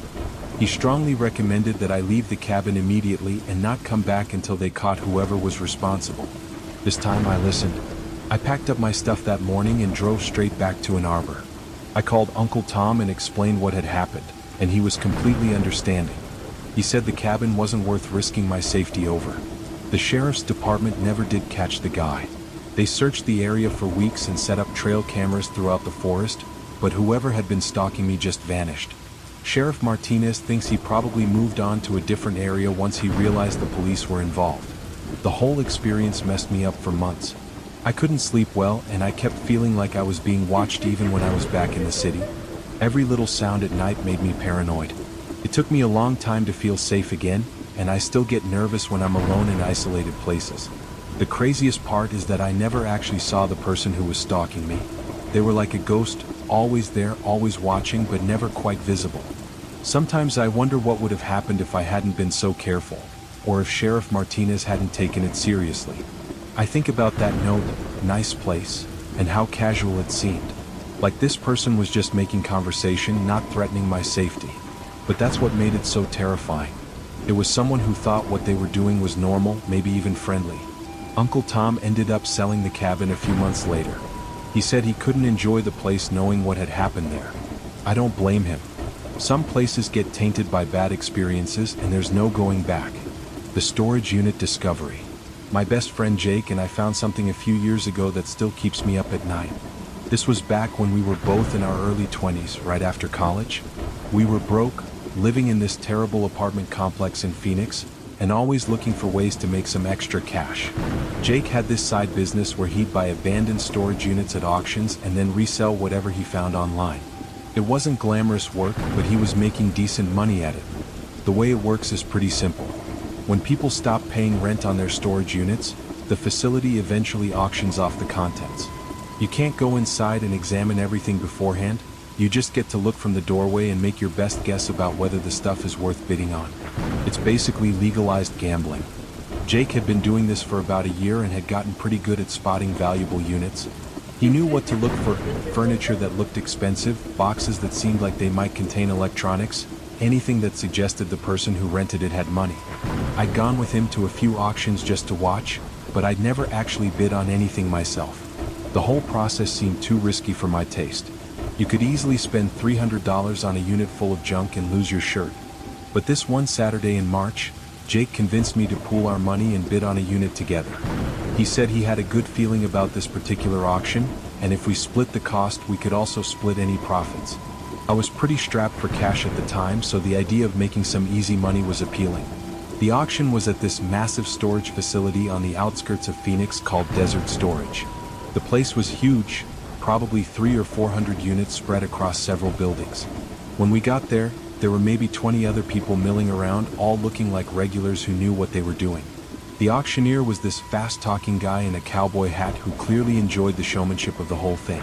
He'd walk up to each unit, roll up the door, and give everyone about 2 minutes to peer inside and decide if they wanted to bid. Most of the units were pretty obviously full of junk. Old clothes, broken furniture, Christmas decorations, the kind of stuff people put in storage and then forget about.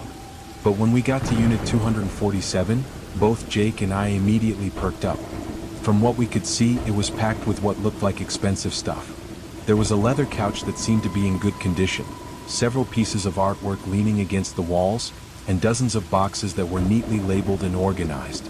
Everything about it suggested that whoever had rented it was well off and had taken care of their belongings. The bidding started at $50 and it quickly escalated. Jake and I ended up going head to head with this older woman who clearly knew what she was doing. We finally won with a bid of $420, which was more than either of us had ever spent on a storage unit before. After we paid and got the keys, we drove Jake's pickup truck over to Unit 247 and rolled up the door. In the daylight, with the ability to actually go inside and examine things, it looked even better than we'd hoped. The leather couch was a high-end brand that probably cost several $1,000s new. The artwork included some pieces that looked like they might be original paintings, not just prints.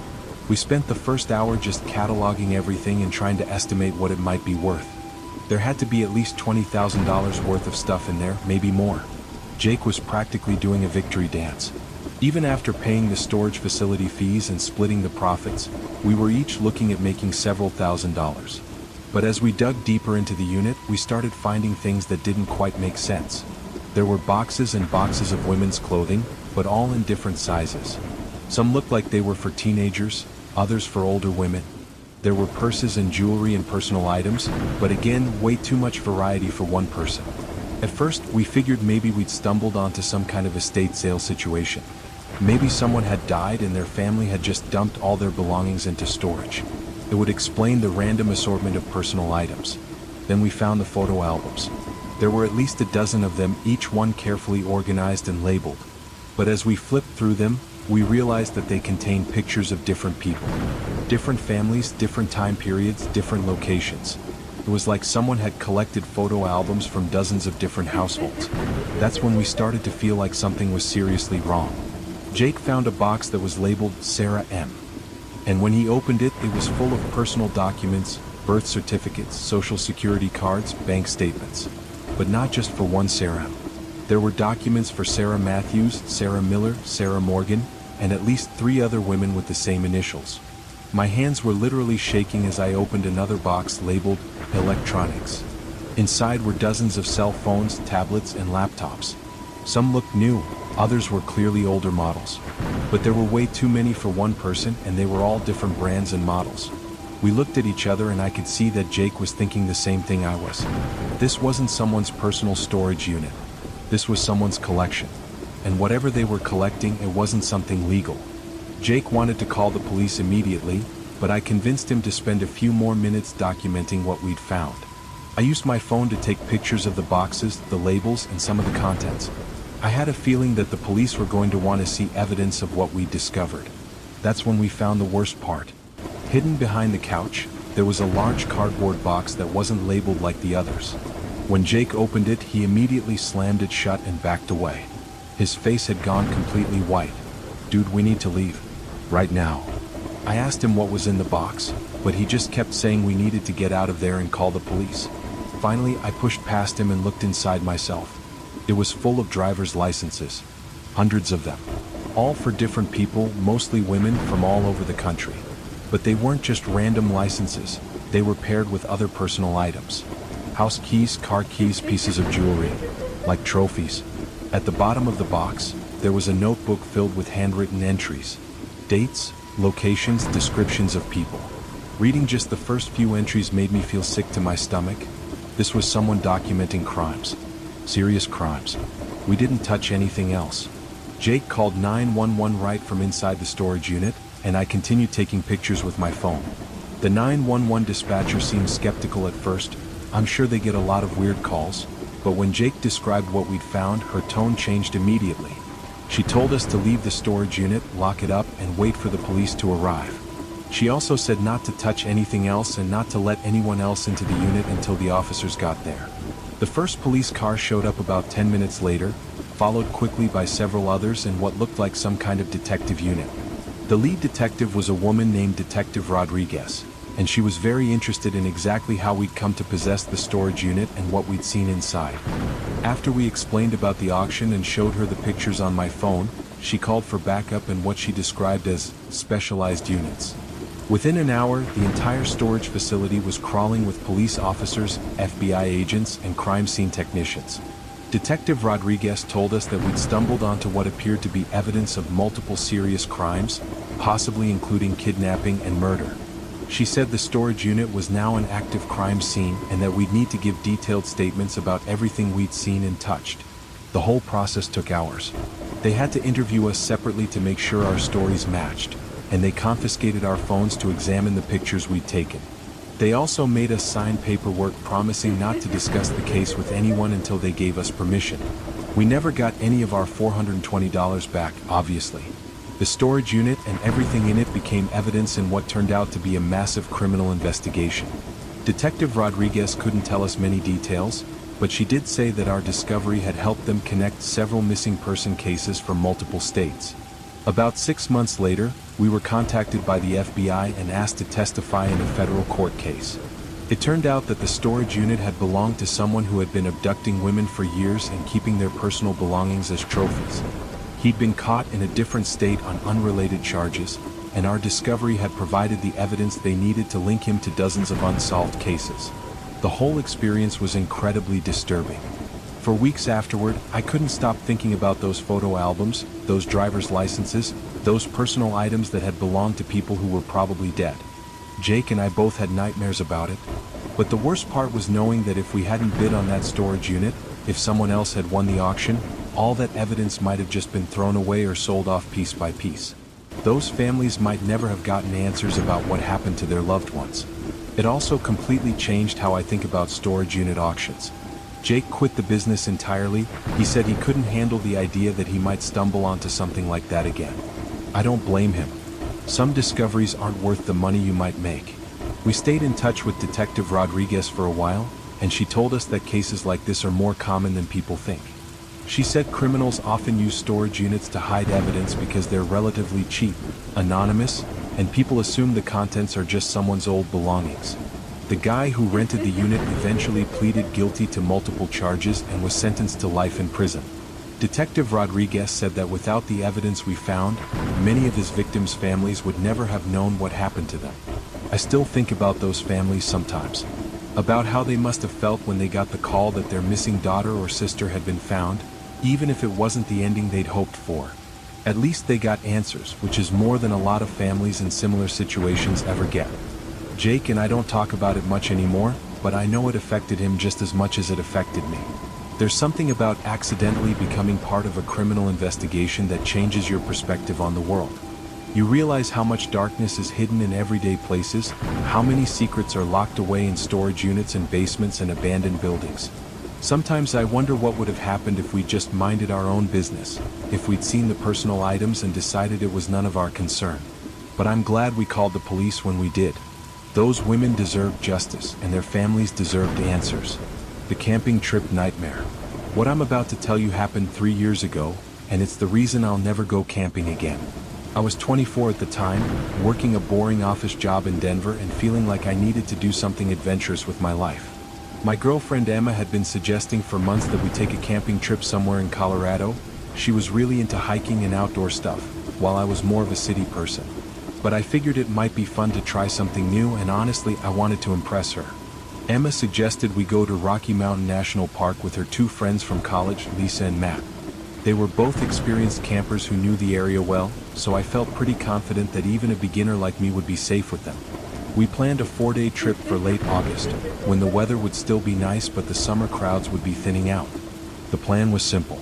We'd drive up to the park on Friday afternoon, set up camp at a designated campsite, do some hiking on Saturday and Sunday, and head home Monday morning. Emma and her friends had done similar trips before, so they handled most of the planning and gear. I just had to show up with some clothes and a sleeping bag. On Friday, we loaded up Matt's SUV with all our camping gear and made the drive up to the mountains.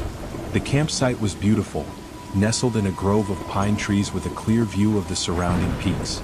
There were a few other groups camping nearby, but it wasn't crowded. Everything seemed perfect. We spent Friday evening setting up our tents, cooking dinner over a camp stove, and just relaxing around a small campfire. It was exactly the kind of peaceful, simple experience I'd been hoping for. Emma seemed happy that I was enjoying myself, and Lisa and Matt were great company. I went to sleep that first night feeling like this was going to be an awesome weekend. Saturday was fantastic. We did a moderate hike to a waterfall, took tons of pictures, and spent the afternoon just lounging around the campsite. Matt had brought a guitar. so we spent the evening singing songs and telling stories around the fire. I was actually starting to understand why Emma loved camping so much. But Saturday night things started to get weird. We were sitting around the fire, probably around 10 o'clock, when we started hearing voices coming from the woods. At first, we figured it was just other campers from nearby sites, but the voices seemed to be coming from deeper in the forest, where there weren't supposed to be any campsites. Matt, who knew the area pretty well, said that was strange. He walked to the edge of our campsite and listened carefully. The voices were definitely human, and they seemed to be having some kind of argument or heated discussion.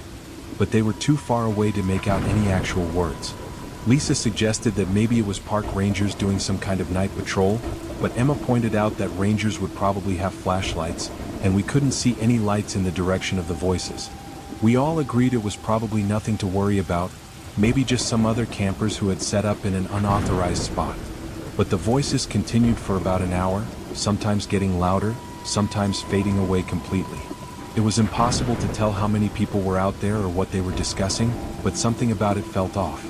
The tone seemed aggressive, not like people just having a normal conversation. Eventually, the voices stopped, and we went to bed without thinking much more about it. Emma and I were sharing a two-person tent, while Lisa and Matt had their own tents nearby. I fell asleep pretty easily, exhausted from the day of hiking. Sometime in the middle of the night, I woke up to Emma shaking me. She was whispering urgently that I needed to wake up and listen. At first, I was disoriented and couldn't figure out what she was talking about. Then I heard it. Someone was moving around our campsite. Not just passing through, actually walking around the perimeter of our camp like they were checking it out. The footsteps were quiet, but not quiet enough to be completely silent. It sounded like someone was trying to be stealthy but wasn't very good at it. Emma and I lay there in our sleeping bags, holding our breath and listening. The footsteps circled our entire campsite, past our tent, past Matt's tent, past Lisa's tent, around the fire pit and back again. Whoever it was took their time like they were studying our setup. After what felt like forever, the footsteps moved away back toward the tree line. Emma and I whispered about whether we should wake up Matt and Lisa, but we decided not to unless the person came back. We figured it might have been a park ranger doing some kind of security check. But when morning came and we mentioned it to Matt and Lisa, they said they'd heard it too. All four of us had been awake, lying in our tents, listening to someone creep around our campsite in the middle of the night. And none of us had done anything about it. Matt was concerned enough to walk the perimeter of our campsite in daylight, looking for footprints or other evidence. He found several sets of boot prints that definitely weren't from any of us. The prints seemed to circle the entire camp multiple times, and they led off into the woods in the direction where we'd heard the voices the night before. That's when we started to get seriously worried. This wasn't just someone passing through or a park ranger doing their job. Someone had specifically targeted our campsite and spent a significant amount of time studying it while we slept. Lisa wanted to pack up and leave immediately, but Matt convinced her that we shouldn't let one weird incident ruin our whole trip. He said we could take some precautions, keep a flashlight handy, maybe take turns staying awake for a few hours, but that we were probably overreacting. Emma was torn. She didn't want to cut the trip short, but she also wasn't comfortable with the idea that someone might be watching us. I was leaning toward leaving, but I didn't want to be the one to suggest it and look like a coward. We ended up compromising. We'd stay for one more night, but we'd be much more careful. We'd keep the fire going later, take turns staying awake, and have our phones ready to call for help if anything happened. Sunday was tense. We did a shorter hike than we'd planned, and we all kept looking over our shoulders, wondering if someone was watching us from the trees. The beautiful, peaceful feeling of the weekend was completely gone, replaced by this constant sense of being observed. That evening we tried to act normal.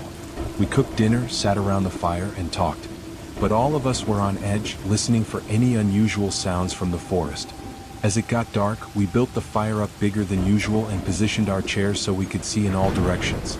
Around 11 o'clock, Matt was keeping watch while the rest of us tried to get some sleep. That's when everything went to hell. Matt suddenly started yelling for all of us to get out of our tents. His voice was panicked, not like anything I'd ever heard from him before. Emma and I unzipped our tent and scrambled outside to find Matt pointing his flashlight at the tree line. There were people standing just inside the forest, maybe 30 feet from our campsite. We couldn't see them clearly because of the darkness and the trees, but there were definitely multiple figures just standing there, watching us. Matt yelled at them to identify themselves, to say what they wanted, but they didn't respond. They just stood there, silent and motionless, like they were studying us. Lisa grabbed her phone and tried to call 911, but we were in a dead zone with no cell service. Matt started walking toward the tree line with his flashlight, shouting that he was going to call the park rangers if they didn't leave us alone. That's when they moved. Not toward us, but parallel to our campsite, staying just inside the tree line. They were coordinating with each other, spreading out so they could surround our camp. And there were more of them than we'd initially thought, maybe 6 or 7 people. We all grabbed our flashlights and tried to keep track of where they were moving. But they stayed just far enough back that we couldn't see them clearly, and they moved quietly enough that we couldn't pinpoint their exact locations. Matt made the decision for all of us. We're leaving. Right now. We didn't even bother packing up properly. We just threw our sleeping bags and essential items into Matt's SUV and got the hell out of there. As we were loading the car, I could see shapes moving through the trees all around us. They were definitely surrounding the campsite, but they seemed content to just watch us leave. The drive down the mountain was terrifying. None of us said much, but we were all thinking the same thing. What would have happened if we'd stayed? What did those people want? Were they following us? We didn't stop until we reached a gas station in a small town about 20 miles from the park. That's where we finally got cell service and called the park rangers to report what had happened. The ranger we spoke to seemed to take it seriously, but he also said that this kind of thing wasn't completely unheard of. He said there were occasionally problems with people camping illegally in the backcountry, and sometimes they became territorial about areas they considered theirs. He took down our information and said they'd send a patrol to check out the campsite, but he also said that by the time they got there, whoever had been bothering us would probably be long gone. We never heard back from the park service about what, if anything, they found at our campsite. Matt lost a bunch of expensive camping gear that we'd left behind, but none of us were willing to go back and get it. The whole experience really messed me up for a while. I kept thinking about how vulnerable we'd been out there, miles from help, with no cell service and no way to defend ourselves. If those people had wanted to hurt us, there wouldn't have been much we could do about it. Emma and I broke up a few months later, and while that wasn't entirely because of the camping trip, I think it played a role. She wanted to continue doing outdoor adventures, and I just couldn't handle the idea of being in isolated places again. Every time she suggested a hiking trip or camping weekend, I'd find an excuse not to go. I've talked to a therapist about it, and she says it's a normal response to trauma. When you've been in a situation where you felt genuinely threatened and helpless, it makes sense that you'd want to avoid similar situations in the future. Matt and Lisa still go camping regularly, but they've changed their approach. They only camp in developed campgrounds now, never in backcountry areas. They also carry emergency communication devices and always let multiple people know exactly where they'll be and when they plan to return. I sometimes wonder what would have happened if we'd stayed that night. Were those people planning to rob us? Hurt us? Or were they just trying to scare us away from what they considered their territory? I'll never know, and honestly, I'm glad I don't. The worst part is that I used to love being outdoors. I enjoyed hiking and being in nature, even if camping wasn't really my thing. But now, even walking alone on urban trails makes me nervous. I'm constantly looking over my shoulder, wondering if someone might be following me or watching me from the trees. Emma tried to convince me for months that what happened was just a weird one-time incident, that most camping trips are perfectly safe. And she's probably right. But knowing that something like that is possible, that there are people out there who might target random campers, was enough to ruin outdoor adventures for me permanently. I stick to city activities now. Hotels instead of tents, restaurants instead of campfires, crowded places instead of isolated wilderness. It might be less adventurous, but at least I can sleep at night without wondering who might be watching me from the darkness. A quiet life in the mountains. The cabin was small but cozy. Just one bedroom, a kitchen, and a narrow living room with big windows that looked out into the trees. You couldn't see any other houses from mine. Just thick woods in every direction. The only road that led to the cabin was gravel and twisted uphill for about 3 miles from the highway.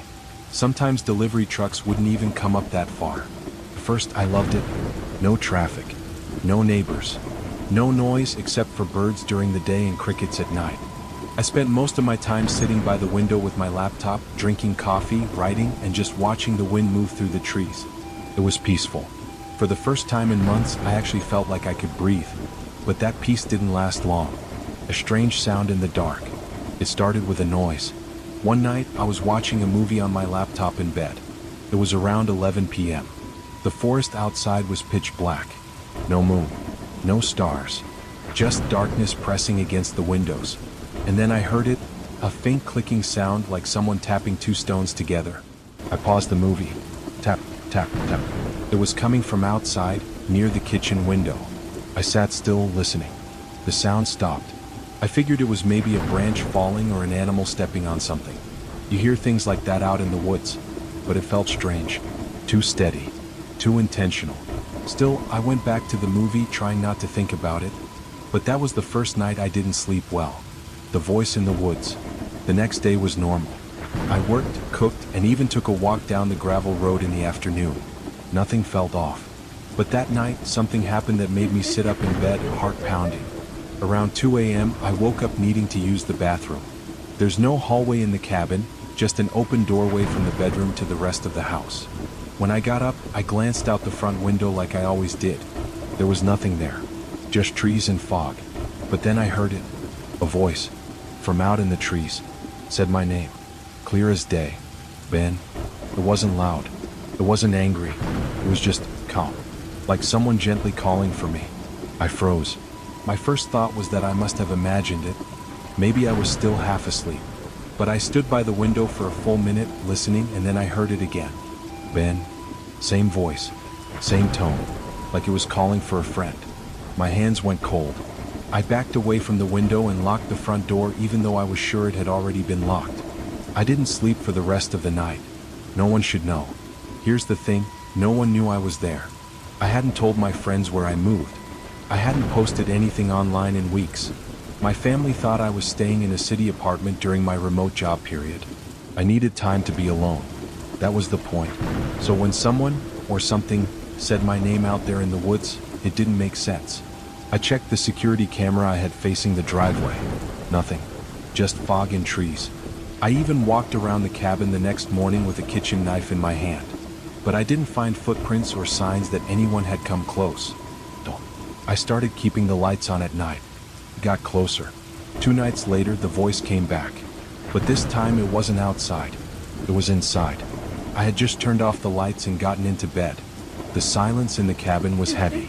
I was trying to calm myself, thinking maybe I was just being paranoid. Maybe my mind was playing tricks on me. And then I heard it, right by the bedroom door. Ben, just once. Soft, gentle, wrong. I sat up so fast my back popped. The room was empty. I turned on every light in the house and checked every corner, every cabinet, even under the bed. Nothing. But my fear was real. My body knew something was wrong, even if I couldn't see it. I stayed up until the sun came up. Then I packed a bag and drove down to town for the day. I didn't tell anyone why I looked so pale. I just told the coffee shop owner I had trouble sleeping. She looked at me strangely, like she wanted to say something, but didn't. The man with the blank face. That night, I debated whether to drive back up the mountain. I shouldn't have. I don't know if I was stubborn, stupid, or just tired. But I went back. I needed to know I wasn't crazy. That it was just stress or a dream or something I could explain. Around 1:30 a.m., I was lying in bed, eyes wide open, when I heard footsteps. Not on the porch. Inside. Slow and careful. The floorboards creaked just outside the bedroom. Then I saw something move in the shadows near the doorway. The shape. A man. I couldn't see his features at first, just his height and the fact that he was standing perfectly still, like he was waiting for me to notice him. I whispered, "Who are you?" No answer. He stepped forward, and that's when I saw his face. There was nothing there. No eyes. No mouth. No nose. Just skin stretched smooth across his head like wax. I couldn't move. Couldn't scream. My body locked in place while my heart tried to escape my chest. And then, without opening a mouth, he said my name. Ben. The escape. I don't remember how I got out of the house. 1 second I was frozen in bed. The next, I was running barefoot down the gravel road, the cold tearing at my feet. I didn't look back. I didn't stop until I saw headlights from a passing truck near the highway. The driver was kind. He didn't ask many questions. Just saw the panic in my face and drove me into town. I sat in the diner until morning, shaking and trying to breathe. I told the police everything. They went up to the cabin. No signs of a break-in. Nothing on the cameras. No footprints. No man.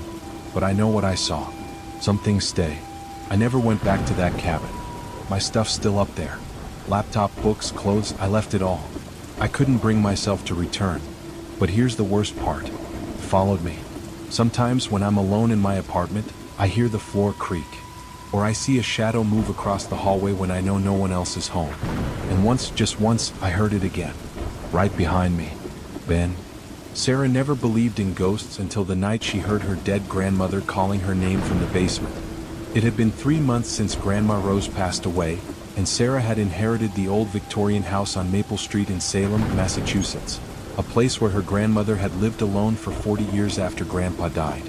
The house was beautiful but old, with creaking floorboards and windows that rattled in the wind, and Sarah had moved in reluctantly because she couldn't afford to keep paying rent on her apartment in Boston while also maintaining the property. The first few weeks were quiet and peaceful, and Sarah began to think she might actually enjoy living in the old house with its cozy fireplaces and charming bay windows that looked out over the maple trees lining the street. She had even started to feel close to her grandmother again, surrounded by all the familiar things like the old rocking chair where Grandma Rose used to sit and knit, and the china cabinet filled with delicate teacups that had been passed down through generations. But then the whispers started, soft and gentle at first, like the wind moving through the walls, and Sarah thought nothing of it because old houses always made strange sounds. The whispers came at night mostly when she was settling into bed, and they seemed to drift up from somewhere deep in the house, carrying words she couldn't quite make out but that felt familiar somehow, like a lullaby she had heard long ago. Sarah told herself it was just the old heating system or maybe mice in the walls, and she went about her days unpacking boxes and arranging furniture, trying to make the house feel like home. She had taken a job at the local library, and during her lunch breaks she would research the history of her grandmother's house, learning that it had been built in 1892 by a wealthy merchant named Edmund Hartwell who had lost his wife and young daughter to scarlet fever just 2 years after moving in. The librarian, an elderly woman named Mrs. Patterson, told Sarah that the Hartwell family had left the house suddenly one winter night, and it had stood empty for nearly a decade before being sold to a series of owners who never seemed to stay very long. Sarah found this information interesting but not particularly troubling, thinking that old houses always had stories attached to them, and she was more concerned with practical matters like fixing the leaky faucet in the kitchen and getting the old furnace serviced before winter arrived. But as the days grew shorter and the autumn air turned cold, the whispers grew louder and more distinct, and Sarah began to realize that what she was hearing wasn't the wind or the pipes at all.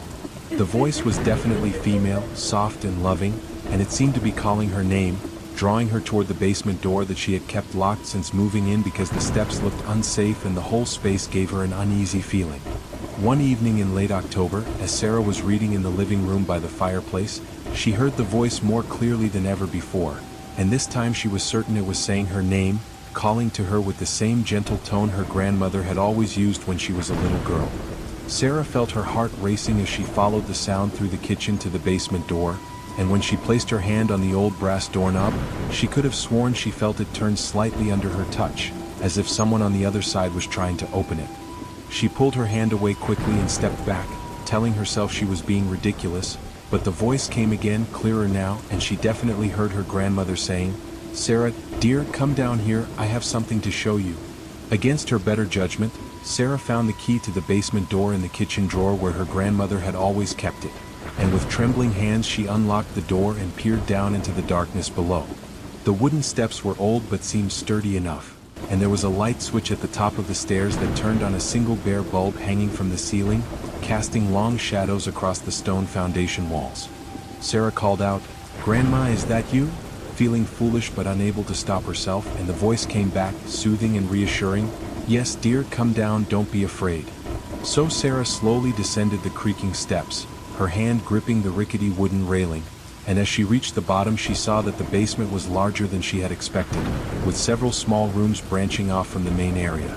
The air was cold and damp, with the musty smell of old stone and wood, and in the dim light she could see stacks of boxes and old furniture covered with white sheets that looked like ghosts in the shadows.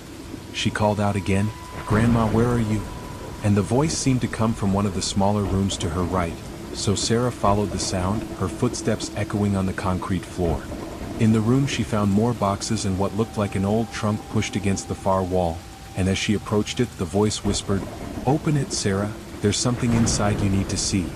The trunk was heavy and old, with brass corners and a thick leather strap, and when Sarah lifted the lid she found it filled with old photographs, letters, and what appeared to be a leather-bound diary. She picked up the diary and opened it to the first page, where she saw her grandmother's familiar handwriting, but the date at the top made her gasp because it was from just 2 months ago, after her grandmother had supposedly died. The entry read, "Sarah will come to the house soon, and when she does, I need to tell her the truth about what happened here, about why I could never leave, about why the other families couldn't stay." Sarah's hands were shaking as she flipped through the pages, reading entry after entry that her grandmother had apparently written after her death, describing how she had discovered that the house held the spirits of the Hartwell family, how Edmund Hartwell had made a terrible pact with something dark and ancient to bring back his wife and daughter, and how that pact had bound all subsequent owners to the house, trapping their souls when they died.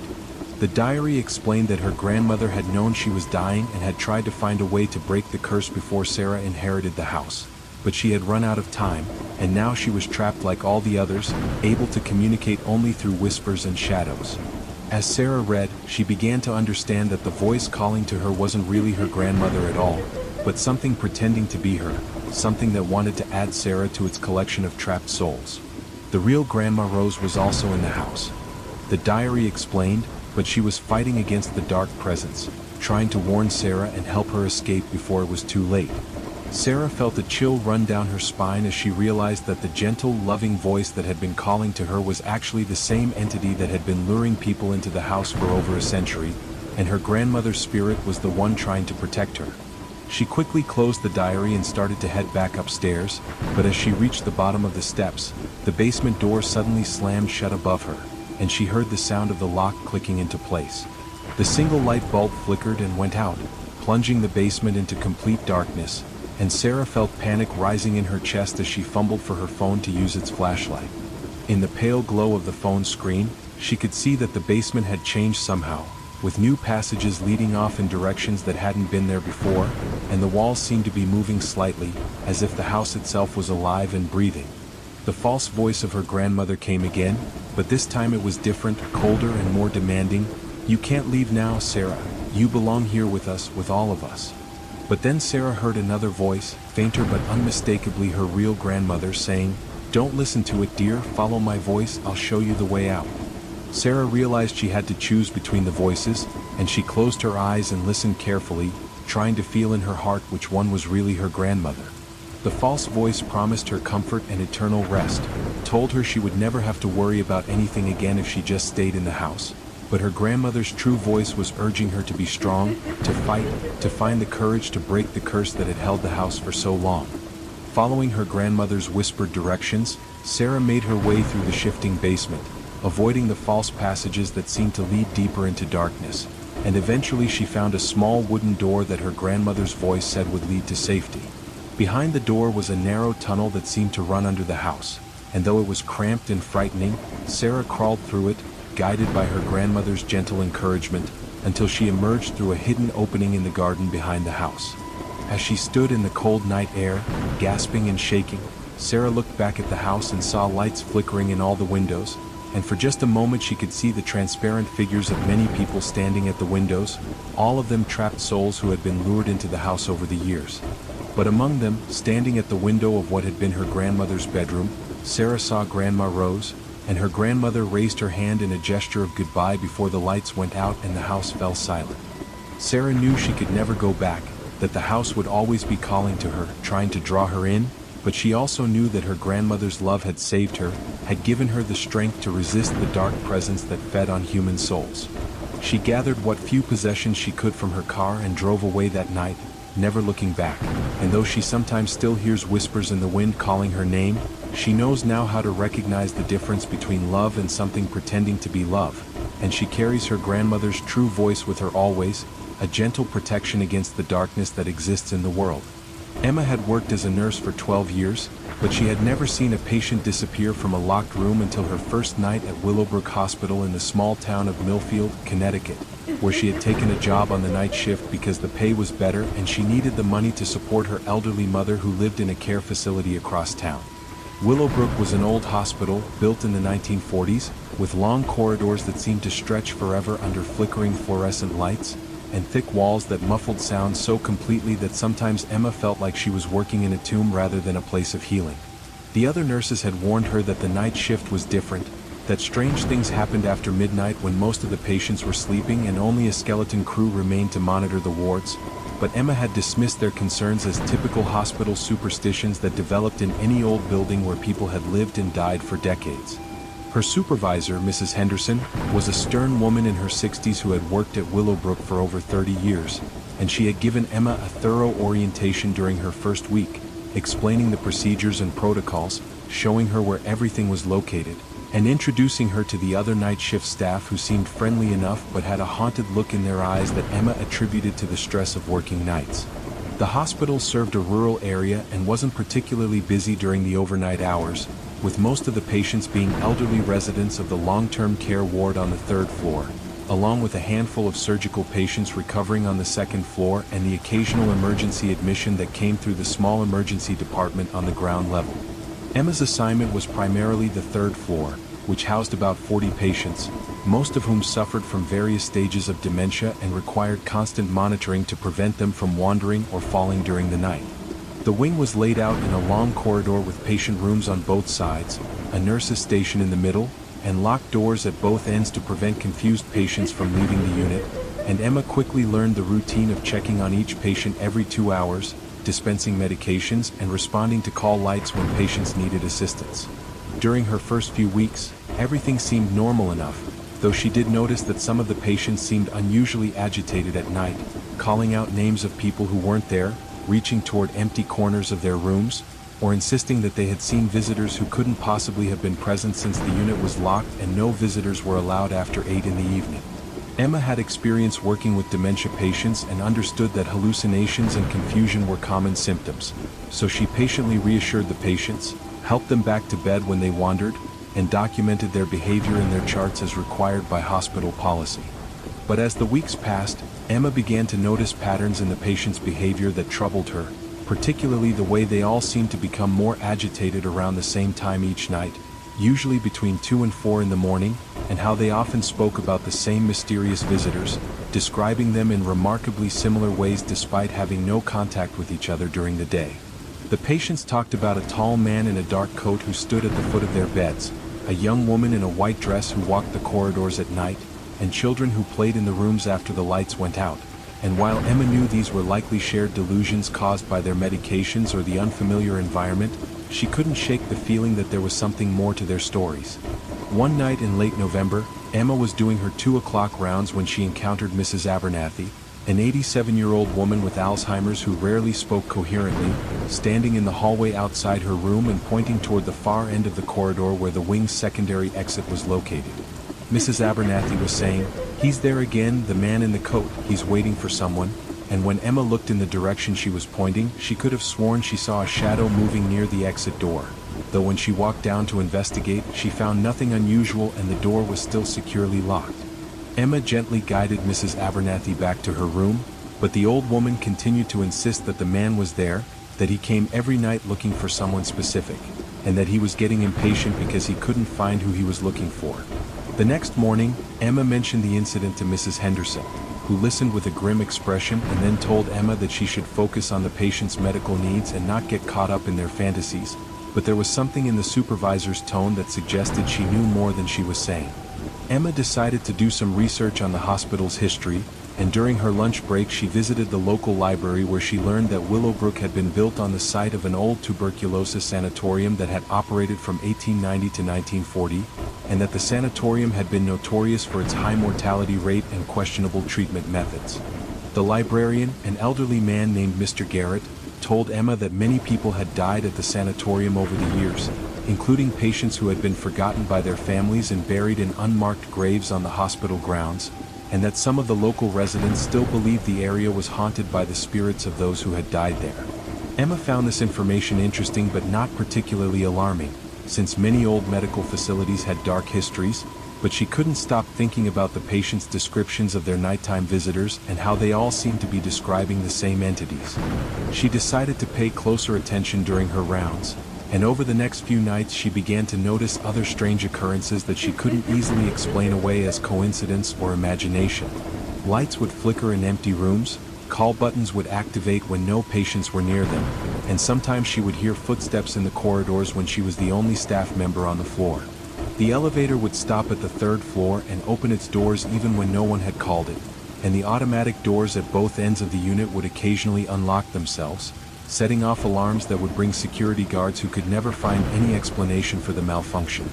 Emma started keeping a private log of these incidents, noting the times and circumstances of each occurrence, and she began to see a pattern emerging that centered around room 314, which had been empty for several weeks since its last occupant, an elderly man named Harold Thompson, had died unexpectedly in his sleep.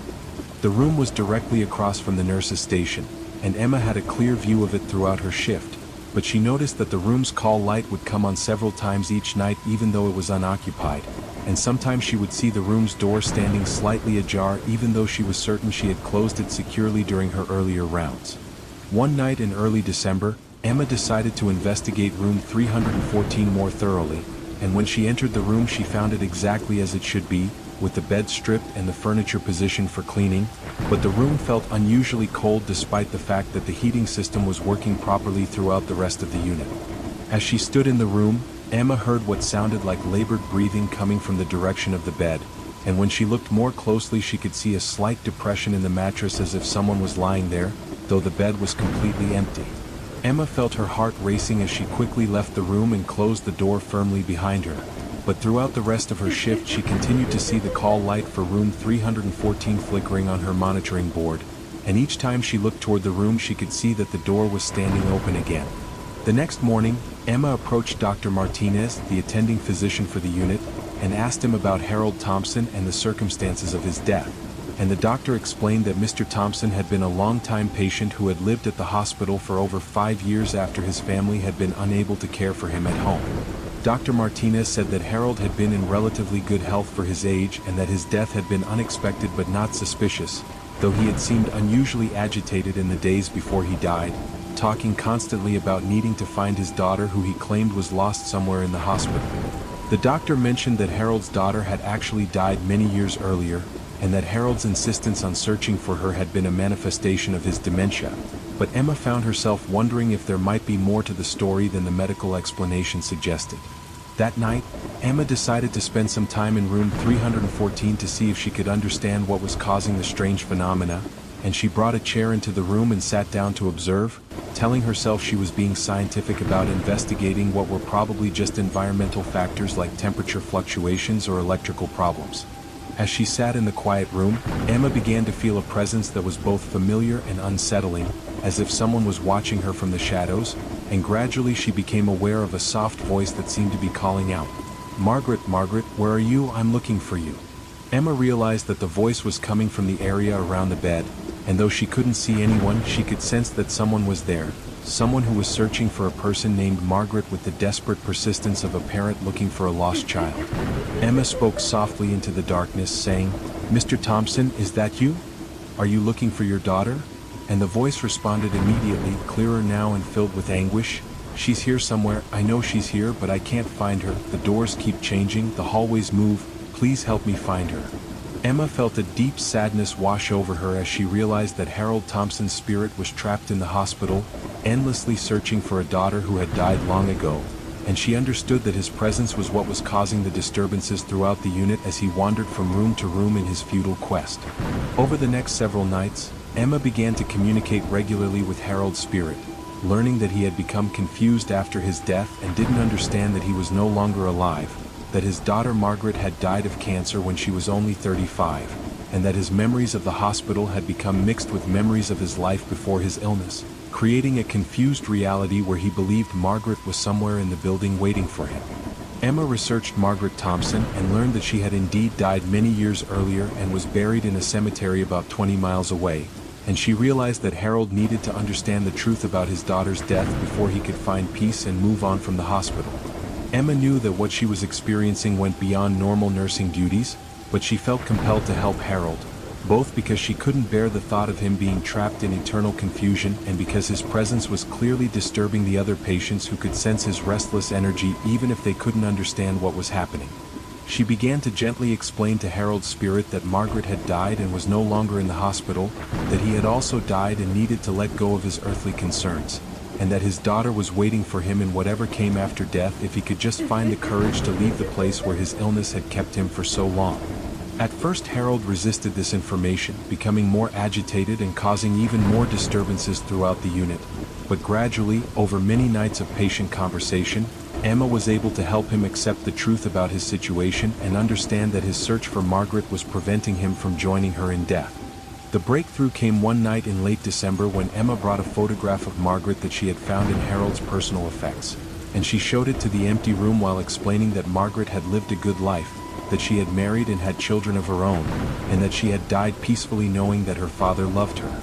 As Emma spoke, she felt the presence in the room change, becoming calmer and more peaceful, and Harold's voice, when it came, was filled with a mixture of sadness and relief as he said, "She was beautiful, wasn't she? I remember now, I remember her wedding, I remember holding her babies, I remember saying goodbye." Emma felt tears running down her cheeks as she confirmed that yes, Margaret had been beautiful and that Harold had been a good father who had loved his daughter completely, and she told him that it was time to go to her now, that Margaret was waiting for him and that he didn't need to search anymore. The room grew very quiet then, and Emma felt the oppressive presence that had haunted the unit for weeks beginning to lift, as if a great weight was being removed from the building itself, and when she looked toward the bed she could have sworn she saw two figures standing there, an elderly man and a younger woman, embracing each other before fading into a soft light that seemed to fill the room for just a moment before everything returned to normal. After that night, the disturbances on the third floor ceased completely, the patients slept more peacefully, and room 314 felt like just another empty hospital room rather than a place where grief and confusion had taken root. Emma never told anyone about her conversations with Harold Thompson, knowing that most people would think she had been hallucinating or suffering from the stress of night shift work, but she kept the experience close to her heart as a reminder that death was not always the end of caring, that love could persist even after life had ended, and that sometimes the living had a responsibility to help the dead find their way to peace. She continued to work the night shift at Willowbrook Hospital for several more years, and while she encountered other unusual occurrences from time to time, she never again experienced anything as intense as Harold's desperate search for his daughter, and she learned to approach these situations with compassion rather than fear, understanding that the boundary between life and death was sometimes more permeable than most people realized, especially in places where many people had lived and died, and where strong emotions had left their mark on the physical world. Emma eventually took a day shift position at a different hospital, but she never forgot the lessons she learned during those winter nights at Willowbrook, and she carried with her always the knowledge that love transcends death, that the human spirit sometimes needs help finding its way home, and that healing can take many forms, including helping lost souls find peace in whatever comes after this life ends.